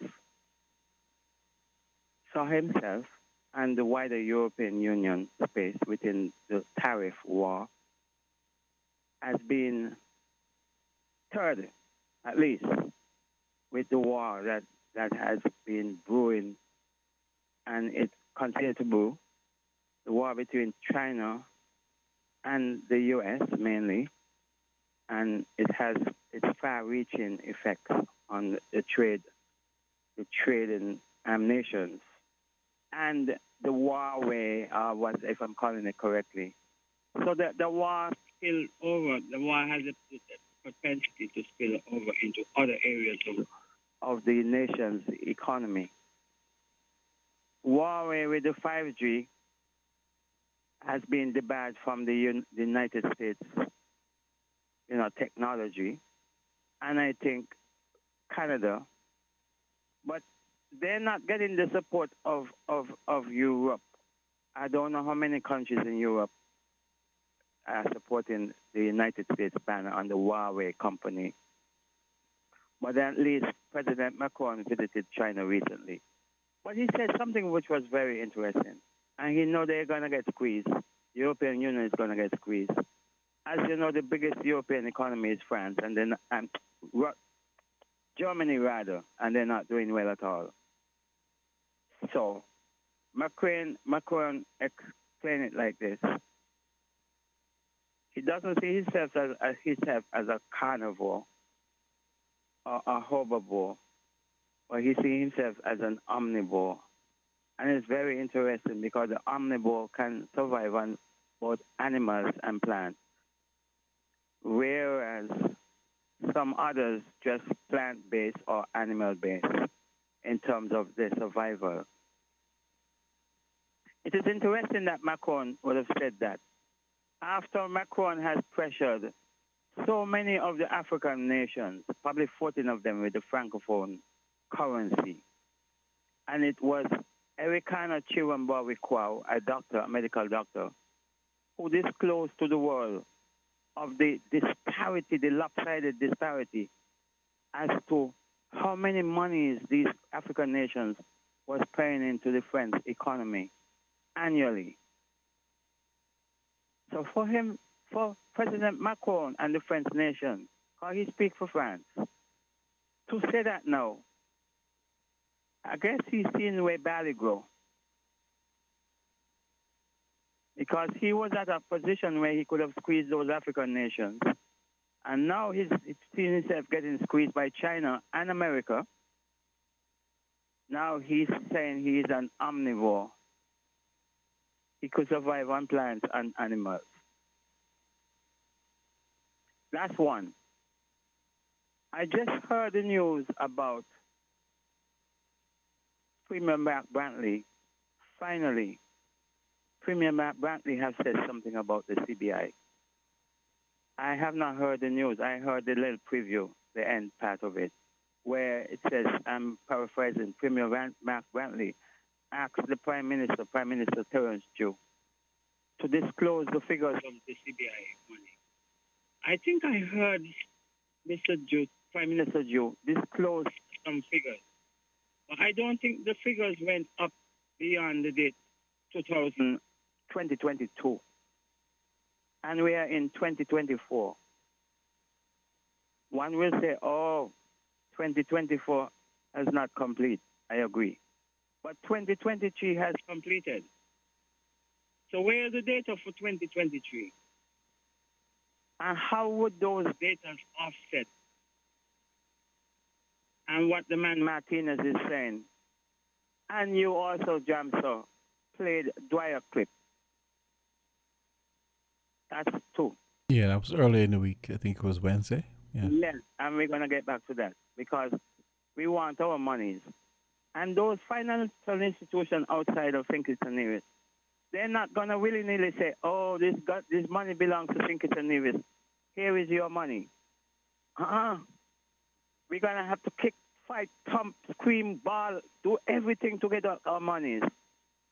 And if we would be at the mercies of those lawyers, if those lawyers decide now, we want to pay up front. We don't want a deal that, we will plead your cases. We'll plead your case, and providing you win, we will get a portion of money, a percentage of money from the monies that are in the banks outside of St. Kitts and Nevis. If the lawyers don't agree on that, we will have to pay those lawyers up front, and those lawyers don't come cheap. Those lawyers charge by the hour. Some lawyers could charge $10,000, $15,000 an hour when they hear the figures of money that we have. Bearing in mind, I heard about $20 billion. And it's only a meager $3 billion went into our financial coffers, into our consolidated fund. So therefore, $17 billion was dispersed amongst these lawyers. A lot of them walk and pass you every day on the street. These accountants, they walk and pass you every day on the street. And they are silent. And now Mr. Martinez are saying that they're checking into the United States because their name might be called in all of this. Another thing I observe in my community, the Afro strip, where they call it Agro strip, they are digging a trench to drain the water. But they are digging a trench to drain the water down to the sea. As opposed to digging a few trenches, because I have a vision. I planted those trees in 2013, and it has created a commercial space. Why not dig a few trenches, cut the bank, just to allow the culverts, those plastic culverts, to throw the water back into the aquifer, rather than digging a trench to allowing the water to go down into the sea. Who tell you that the sea wants more water than what it has? Yeah, As opposed to the land. I just heard a news talk about the drought-like condition that is coming on the earth. I think it's included. What coming on? Say that again. I heard a newspaper a while ago that the drought-like conditions that is approaching the nation. Where they're saying that there's a drought-like condition, and irrespective of the rain that we've been getting lately. Mm-hmm. So you said we're going back to severe rain deficit. Yes, and those people in the office that don't have the wherewithal. Collaborate with people who has the wherewithal. We who are outside, we who see the thing and give an input, and come up and let us brainstorm and get it right. We tell them this water want more water than what it has. The scientists are saying we need to plant more drought-resistant food, especially the breadfruit. And the last thing, I'm at the airport. And for the life of me, I don't understand why people like to just cut down trees like that. Trees that take 20 years or 10 years or 15 years or 5 years to grow, they're going to cut them down without any consideration. Knowing the reasons, knowing the cause, knowing the effect, knowing how trees can really bring drought, rain clouds. It's a good thing our forest is growing, but why should we just be cutting trees like that, especially trees, fruit trees? They don't even ask the trees permission to cut them. They don't even plant a tree. I appreciated Jamster growing up and eating mango. I'm healthy today, thanks to people who plant mango trees before. So it is good to give back. These people don't even consider that, but because they're in an office and they come out in the environment, they don't appreciate the environment. I'm at the airport and I just drive in the airport and you come around here. There's specimen trees there everywhere. We touch my way shade. I can understand the overhead wires and you can prune the trees them. And I love the trees to thrive. And I love the overhead wires to serve their own purposes. But they are indiscriminately cutting down the trees. Like I said, not even asking permission for the trees. Because the trees have life, Yeah. Yes. Been planting more trees. I remember somebody. It might have been you. I could be wrong, but was it you who was saying one time how sometimes when, and I've heard other people say too, There's some in some cultures when you kill animals for food, or even in some cases the plant life, you kind of ask them for permission, or you say a little prayer and ask them for permission, and Yes, thanking them, because taking a life to thanking feed them yourself, for, yeah. you're taken. That is why life in general is sacred. And that is why I said the other day, when Greg said the word was with God and the word was God, it was a manifestation of all life that we see today, the life that we enjoy. And we only enjoy a small portion of it, because there's a cosmos. It is known as the cosmos. And it is vast with all the planetary bodies that are out there, where Elon Musk is attempting to go because they're rich. And they could, build these spacecraft to go into the stratosphere and beyond. But you and I, we will never get there. Our imagination takes us there. That is why some guys just ask me when I'm going back to Africa. I went, I tell them I went to Africa last night because I travel in my mind. I travel other spaces in my mind. So you and I may not get there physically, but we can get there otherwise and imagine, what those spaces are like. But it's to appreciate life. And lastly, the fallout within, like politicians, the parties fall out, and then the parties. The fallout within Christendom, I use the word Christendom because it encompasses the whole of Christianity, the various denominations, and there are many. The very first fallout occurred in 1056 AD, when the vicar, the Pope of Rome, decided that he doesn't err. He used a word there. And the other bishops said no, and then there was a fallout within Western Christianity, Catholicism, and Eastern Christianity, Eastern Orthodoxy. It occurred in 1056 AD. It is known as the Great Schism. See, as a member growing up in the Ethiopian Tewahedo Orthodox Church, a member of 5 other members, like the Greek, not the Greek, like the Egyptian Coptic and the Jacobite Assyrian Church and the church in India, Malabar, and the Armenian Orthodox Church. I think it's 5 churches that was outside of the Council of Chalcedon. There were 7 councils where all of these bishops, 318 bishops, under one orthodoxy or under one Catholicism. Catholic means universal. Before these schisms came in, you had the bishop 325 AD when the Council of Nicaea, and how Jesus was created and how Mary became God, the goddess, taken from Jesus, Horus, the story of Osiris, and what come down to be the Greek Isis, and all of that.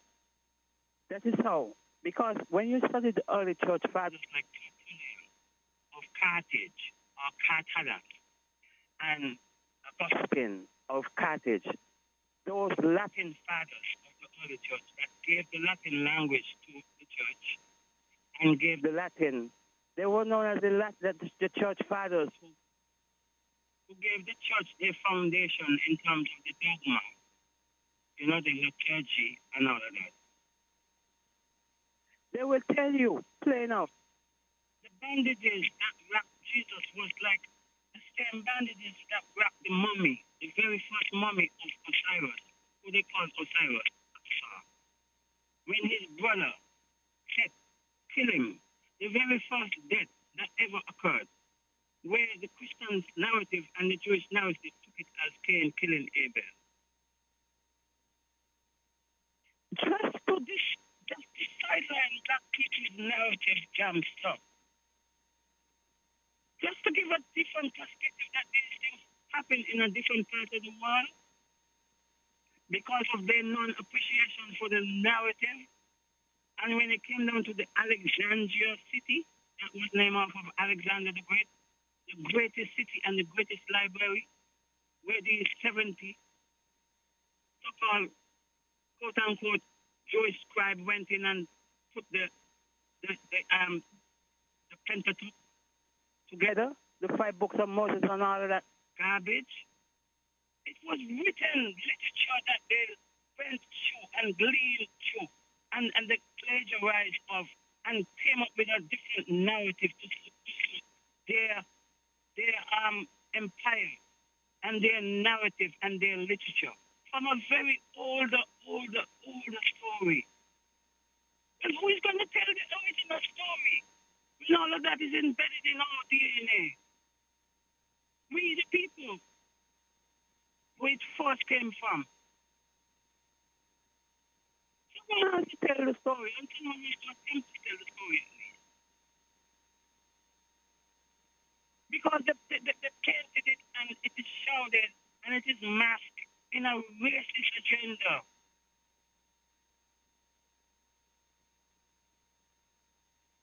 So for Macron to talk about he's an omnivore, or ambivore. The only thing I saw that's recent was him calling the Haitian government total morons. That's the only thing I saw. I didn't see anything about it. I agree with that. That is a little bit more recent. Mm-hmm. Oh, so it's something from further back. Comment about the tariff war with China and the U.S. and how the Europe is going to get squeezed. And so he took the position of being the omnivore. He could survive on plant and he could survive on animals. Whereas he was surviving on animals all the time. He did not take that position prior. Okay, Jam, so thanks for listening. Okay. I know Greg attacked me on the Christian aspect of it, but I really have to have a sit down with Greg. And as unpopular as the narrative might be, I am standing on the shoulders of many ancestors who want me to speak. Mm-hmm. Within the indoctrination, some of us will never survive it, Johnson. Because learning to unlearn is the greatest form of learning. You understand? Mm-hmm. Endeavor to unlearn the lies where we was caught in academia, be it religious or secular, and other lies that we must dispel to free ourselves. Otherwise we will die and live and die and live again in racism, white racism, forever and ever and evermore. Generations and generations if we don't get it right. Thanks for listening, Jamster. Okay, great. Okay, that's Africa. This is a good time for me to take a break. So we're gonna do that. Hear from Hosfords and come back. It's 4 minutes after 1 o'clock. We're different. We're 98.9. 98.9. Win FM. Ready to bring fresh color and style into your home? It's the Color and Style Savings Event at Hosford Building and Nevis Centers. Right now, get 25% off all paints and tiles store-wide. Transform any room with vibrant paints or refresh your floors with stunning tiles. And with 25% off, there's no better time to give your space that beautiful upgrade. So head to Hosford's Building and Nevis Centers and make your dream look a reality with 25% off all paints and tiles for a limited time only. Hurry in and paint, tile, and save today at Hosford's. Terms and conditions apply.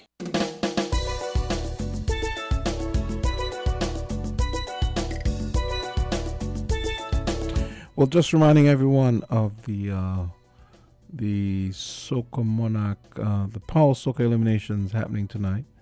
And that's going to be done at That's going to be down at Champions Bar down at Port Sante, and kicks off at 8 o'clock. Entertainment by Grandmasters. So you got, let's see. I was hoping this would have more information, but so tonight is Power Soca, and I think it's 7 people, I think.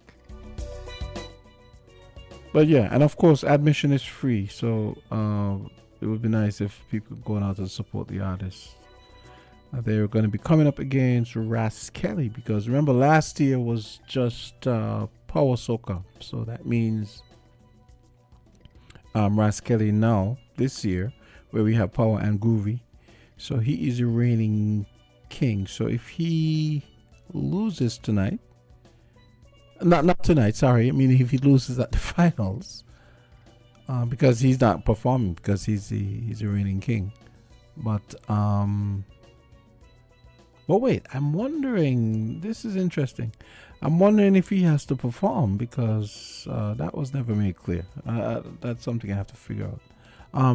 Because he won last year with that song, and because he's a reigning Power Soca monarch, and because last year there was only Power Soca. So and I know he's also competing on the Groovy side as well. So it could be that he's not gonna perform tonight because he is the reigning monarch. But he'll have to perform tomorrow because now Groovy is back in. So his Groovy offering, he's gonna have to perform just like everyone else tomorrow night at the elimination. So yeah. Actually, this might be a good time. This is actually a good time for me to let you guys hear that music. So I'm gonna maybe I should turn the second half into Soca Voices, because nobody's calling, and you guys, I guess you guys are already in Friday mode. So your brains are not exactly your brains are not really calibrated for hearing politics and all the other stuff right now. So this is the track that the reigning monarch, and which the song that won him the crown last year was a power song, because there was only Power Soca in competition last year. So this is Ras Kelly's Power Soca offering for this year. It's called Zodiac, and it's about basically celebrating Carnival, and also all the people of all the various zodiac signs coming together to celebrate. So here is the reigning Soca monarch. Happy birthday to Carnival, birthday to Carnival, happy birthday to you. Happy birthday to Sugar Mass, birthday to Sugar Mass, happy birthday to you. We having a birthday party, Carnival birthday party. We having a birthday party, Carnival birthday party. Happy birthday, Sugar Mass. All my zodiac massive, when you hear your name called, represent your sign.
So it's rating Soca Monarch, and he is technically the power.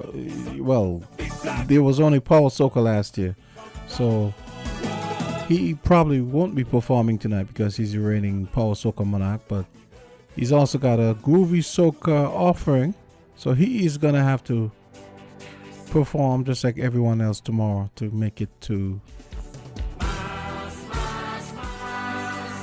the finals. Here's Ras Kelly of Small Axe in the Mass. The track before, Zodiac. From the time we step in the fest, everybody come with respect. Tell them I don't have no regrets, because it's fat we come out to fat. We don't want a problem inside the mass. Come let me jump up and take your last. Inside the mass, inside the mass. We taking up from the same bar, looking under the same star, bumping up in the same gang, jumping up to the same song. We waving the same flag, jumping up in the same band. Because in an outbreak, when we jump up and take a wave.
So that's Ras Kelly of Small X Band fame doing his thing.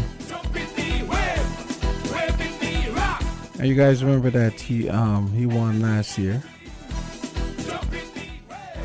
So now he's gonna have to perform just like the other folks if he wants to get anywhere with the on the groovy side of things. So this is his groovy song, In the Mass.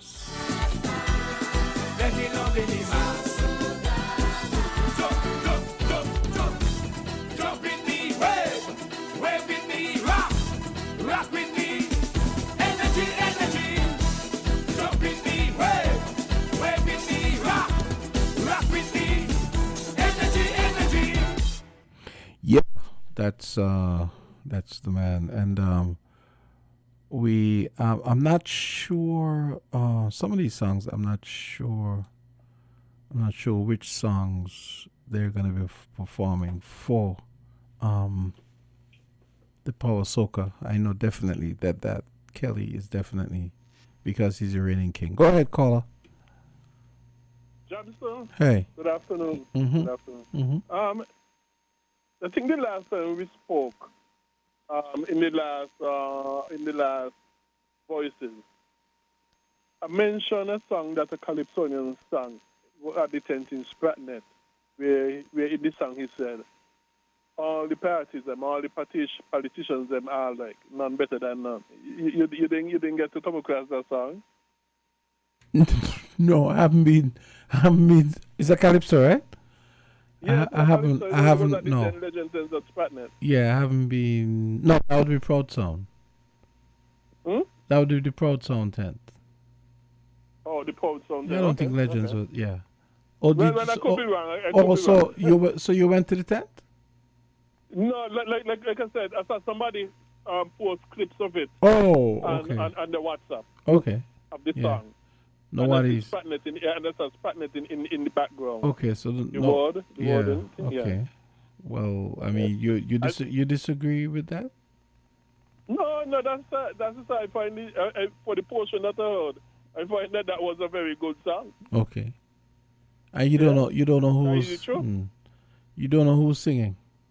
No, that's why I'm calling you. Asking if you No, know about well, it and who sang because it. I haven't been to any of the tents yet. Usually, well, I mean, I've been very busy, but I usually wouldn't go to the first tent because I know they tend to. I wish somebody could have. I wish somebody could have sent it to you and you played. Well, actually have the links. I just have to. That's the thing. I have the links from the first few tents. I just have to sit down and listen. And then eventually I will get this. I will get the recordings from because I usually would get the recordings straight off the board and then I process them so that they can go into the system here and people can get to hear them. You know. That song I would like to hear it in the full. Yeah, I would love to hear the full portion of it because yes, I see. It's from what I've heard. I love the song. Okay, I'm really gonna have to. So it seems as though the only time I'm gonna hear, well, I shouldn't say that because I have the links. All I have to do is listen to them. But yeah, I haven't really heard, other than the recorded ones, I haven't heard any of the live. I haven't heard any of the live calypsos. So yeah. Okay, another issue. I was listening to your news today on Win FM.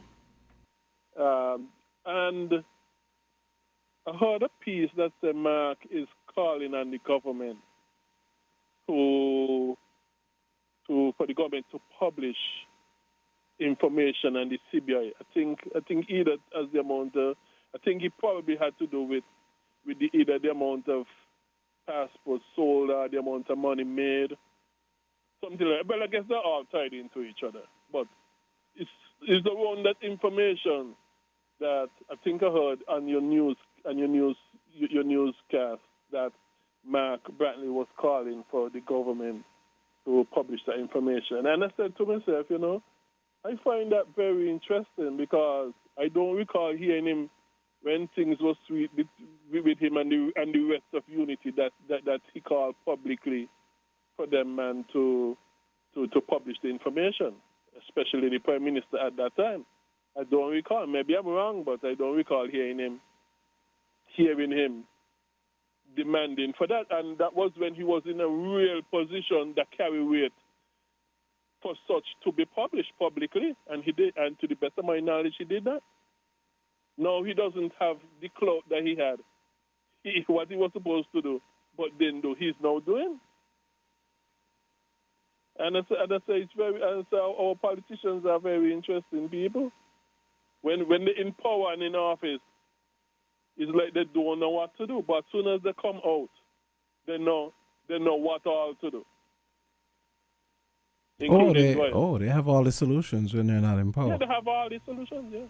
And then they go into power and then they flail and fumble for 5 years. Yeah. Because even the news piece I think I heard, I think that they said, well, Matt Brantley asked, I think, but it was like in private where he said he asked the Prime Minister, I think in his time during Unity, the information, but the information was not being given. So if he asked for it in private and the information was not given, well, why didn't he come out in public as he doing now and demanded that they publish the information publicly? But not only that, it's very interesting as well, because Matt Brantley said when he was in government under Unity, and he asked, privately, I think in cabinet, in cabinet, for the information, and he said it was not forthcoming. He said it was not forthcoming. Yet these men used to praise Timothy as a very good and great leader. So, I mean, how could you do that? How could you praise him as a great and good and wonderful leader when you're asking for information concerning the CBI and other things and they're not forthcoming? Well, so it seemed to me for him at that time being a great and wonderful leader is to be hiding information. You know, but all of a sudden now, he demanding that this government publish the information. Mark, I don't agree with this CBI thing. I think the quicker I finish it, the better it is. That's my personal view. Okay. But this is the situation I'm living with. And I'm saying, well, how come you're doing things now that you were supposed to do, and when you had the power to do it, you didn't do it? You know? Yeah, the usual, the usual cycle. You know, they have all the answers when they're in opposition, and of course, some are different because you have people who they stay in opposition. They have or had no experience in government. Mm-hmm. They have all the answers. They get a chance to fix things, and they also have a chance to call on technocrats to help them do a better job. But a lot of them think they know everything, And to me, when you had the chance to really do something about it, and you ain't do it, you lose all moral authority to criticize whoever come after you. There's a line. And still ain't doing it. You don't have the moral authority to criticize them? Yeah. The problem with some of them is there's a line, I think, from Rudyard Kipling's poem, If, which describes he who knows not and knows not that he knows not is a fool. Shun him, right?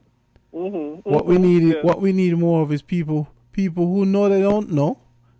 People who don't know they don't know, and that's the person Kipling describes as a wise person. You find the people who know, which is why I keep saying, Mr. Drew needs a technocrat junior minister of finance. I'm gonna keep saying that, but they think they know they think they know everything. So, okay. I'm not saying he doesn't have.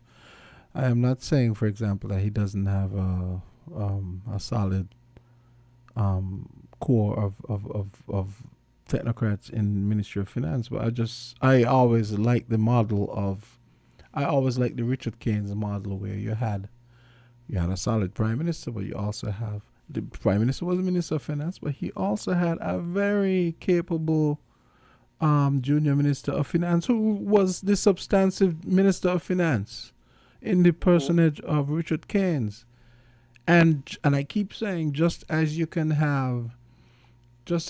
go and find a director of culture and a director of the hotel and what do they call it? The tourism authority. I argue that finance is the most important ministry, and by dint of that fact, it's the most important ministry because that's where you get the money from to run the country. So by dint of that fact, if it's one ministry, you're going to have a technocrat, like a senior technocrat running things. It should be the Ministry of Finance, especially when you're not someone who, you're a doctor. You're not this finance guy, right? You know what I'm saying? Okay. So, yeah. But they know it, but I'm sorry, they know everything, so we'll just leave them. No, they know everything when they come out of power. Yeah, they know everything when they come out, yeah. Yeah. When the end is a difference, so they don't know nothing. And another thing, okay, for example, I think this is an all boys club of protecting each other because up to now, of all the wrongs and illegal things and so that Timothy Harris and the others have been accused of, development bank and them sort of stuff. I wonder how near to election before they do anything in the sense of taking people to courts or to some tribunal or something like that. Will this be a political gimmick that as soon as election is around the corner, or all of a sudden they're taking people to courts? Well, Or was it never even doing that. Probably saying we need more time and we need another. We need another term to complete the investigation. As soon as elections start to get close, the furnaces fire up, right? I mean, by the furnaces firing up, I mean all of a sudden all sorts of capital projects they start and they happen to start just around the time with a view to finishing just in time for elections. And I really have huge distaste for that kind of politics and that way that kind of governance. I don't know. But you know what? Somebody told me that the politicians them just saying his people are too forgetful and ungrateful. So that is why they have to wait during election time to start to do things. Because they don't forget if you do it earlier. That's a stupid reason. Sorry. That's what I've been I know, told. I think it's a stupid reason too, but that's what I've been told. Yeah. Just looking at excuses. Ridiculous. It's bad reason, but it seems as there's a lot of truth to it. Mm-hmm. Yeah. So okay, Jonathan. Yeah. Okay. Great. Thank you. I wanted to play a clip here with Mia Motley speaking to the Council on Foreign Relations. Let me see. I want you guys to hear this at least before we go. Her message to the northern world, as they put it. Mia Motley. I'm a big Mia Motley fan, in case you guys don't know. If you in the northern worlds don't want additional migrants, and if you want global stability, and you don't want the risk of more pandemics, and you don't want the risk of more coups, and you don't want the risk of more violence and war, well, then the important thing to do is act proactively. And the proactive action is, will we be equal in this generation to the challenges that face us in a way that those who stood in World War II after the victory were equal to the challenges which faced them? They cannot be condemned because they were creatures of their times. And in their times, we just weren't part of the equation. But for today, where we know better and where we can do better, we must do better. Yeah. Always on point. That's Mia Amora Motley. Love her. So, no wonder she has a middle name that means love. Because she inspires a lot of love and respect, at least for me. So, she's right. She is a big she's a big advocate for small island development states affairs, and we've been hearing talk of her possibly being a candidate for UN Secretary General. I really hope that doesn't happen, to be honest, because that's just that would, to me, that's like brain drain of another sort, because I think she would do the most good running Barbados and doing what she does, which is advocating for small island development. Small island developed states. So I really hope this, I think some people, and I understand the notion of her becoming Secretary General is, maybe some people see it as a validation of one of our own, and all of that, and feeling like, well, see, she's great because but I view it as a loss for us in a sense. You can also argue that she may be able to get a lot of things done in a position like that for the Caribbean and so on. But then you also get the impression that, just as you saw with Barack Obama as the president of the United States, that when you're our color, you kind of have to dial back your advocacy, because you don't want to come across as you're going to be exercising favoritism for the black people. And I fear that that could happen in her case. Somehow I don't think it would happen with the others, but I feel just because she's black, if she became the Secretary General of the UN, I think it would be the same thing. They might feel as though they should be showing favoritism to the global south, so to speak. But okay, I'll leave it. I think I'm gonna leave it there.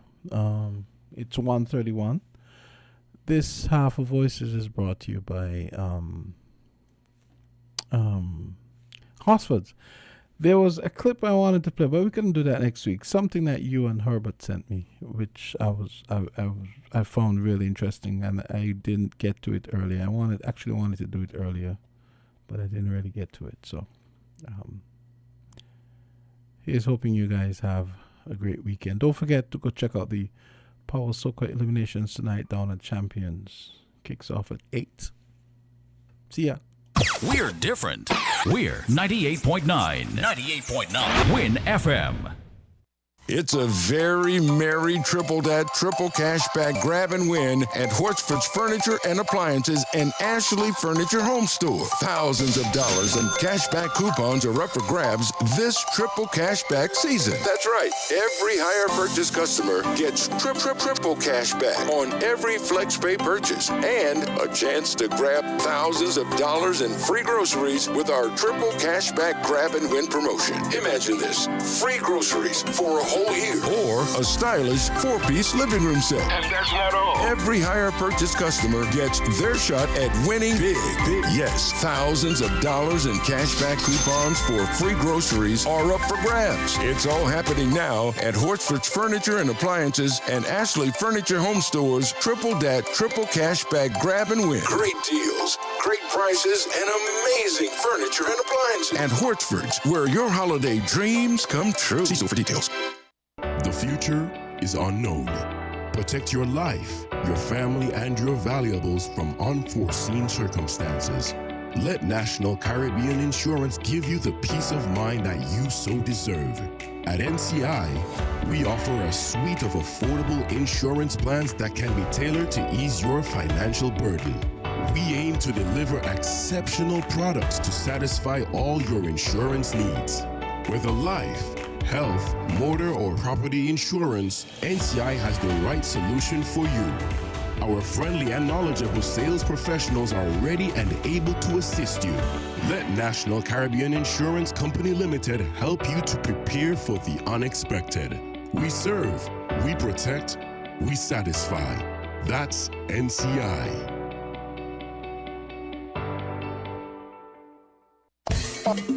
It's soon time for the Rhythm of the Islands to take over. The Digicel Soca Monarch beats up on Friday 22nd and Saturday 23rd November at 8 p.m. as Champions Bar becomes the battleground for the Groovy and Power Soca elimination. 8 groovy contenders will make the way to the final, while 7 Power Soca warriors will face off against the reigning king, Ras Kelly. Then Saturday, December 14th, it's all or nothing at the Power and Groovy Soca Monarch Finals, live at Carnival Village. Save the dates to experience the heat, the energy, the sweat when the Soca madness will leave us soaking wet. There is only one place to be, Sugar Mass 53.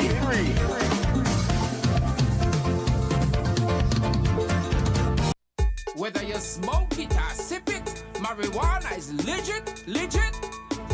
What the Western man them day? What the ballad man them day? What the sexy gal them day? Sugar mass where everybody day. Under the cannabis tree, the acid pan some cannabis tea. I'm walking on a biography, both under the cannabis tree. Under the cannabis tree, see the gal them a wind up for me.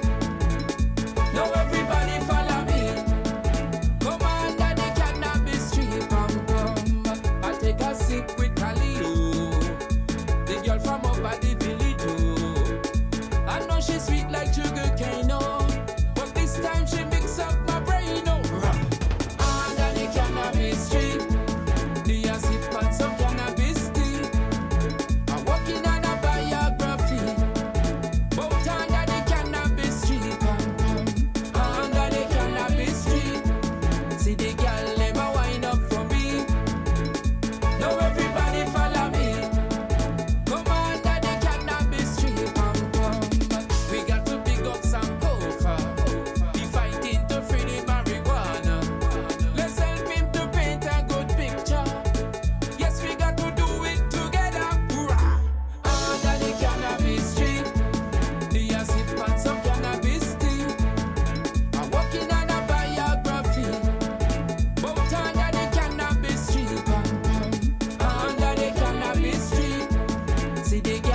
marijuana is legit.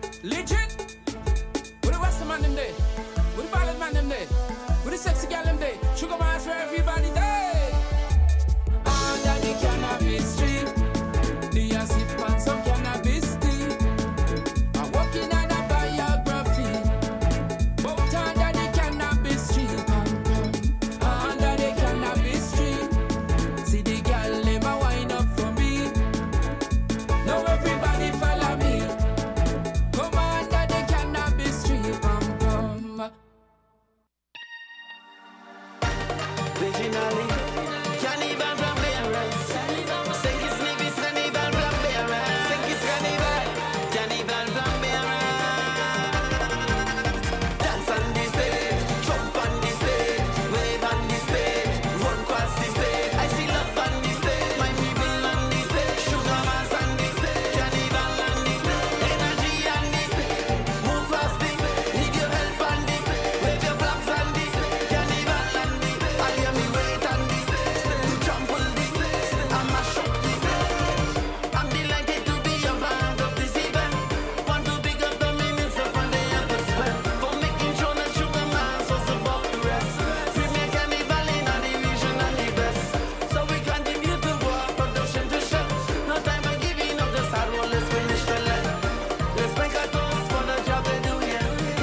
see her heading 4th Street. Everybody grab a gal and put their waist up and repeat. Don't make she walk to the left, don't make she walk to the right.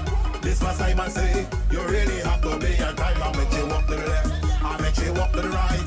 This was Simon say, you really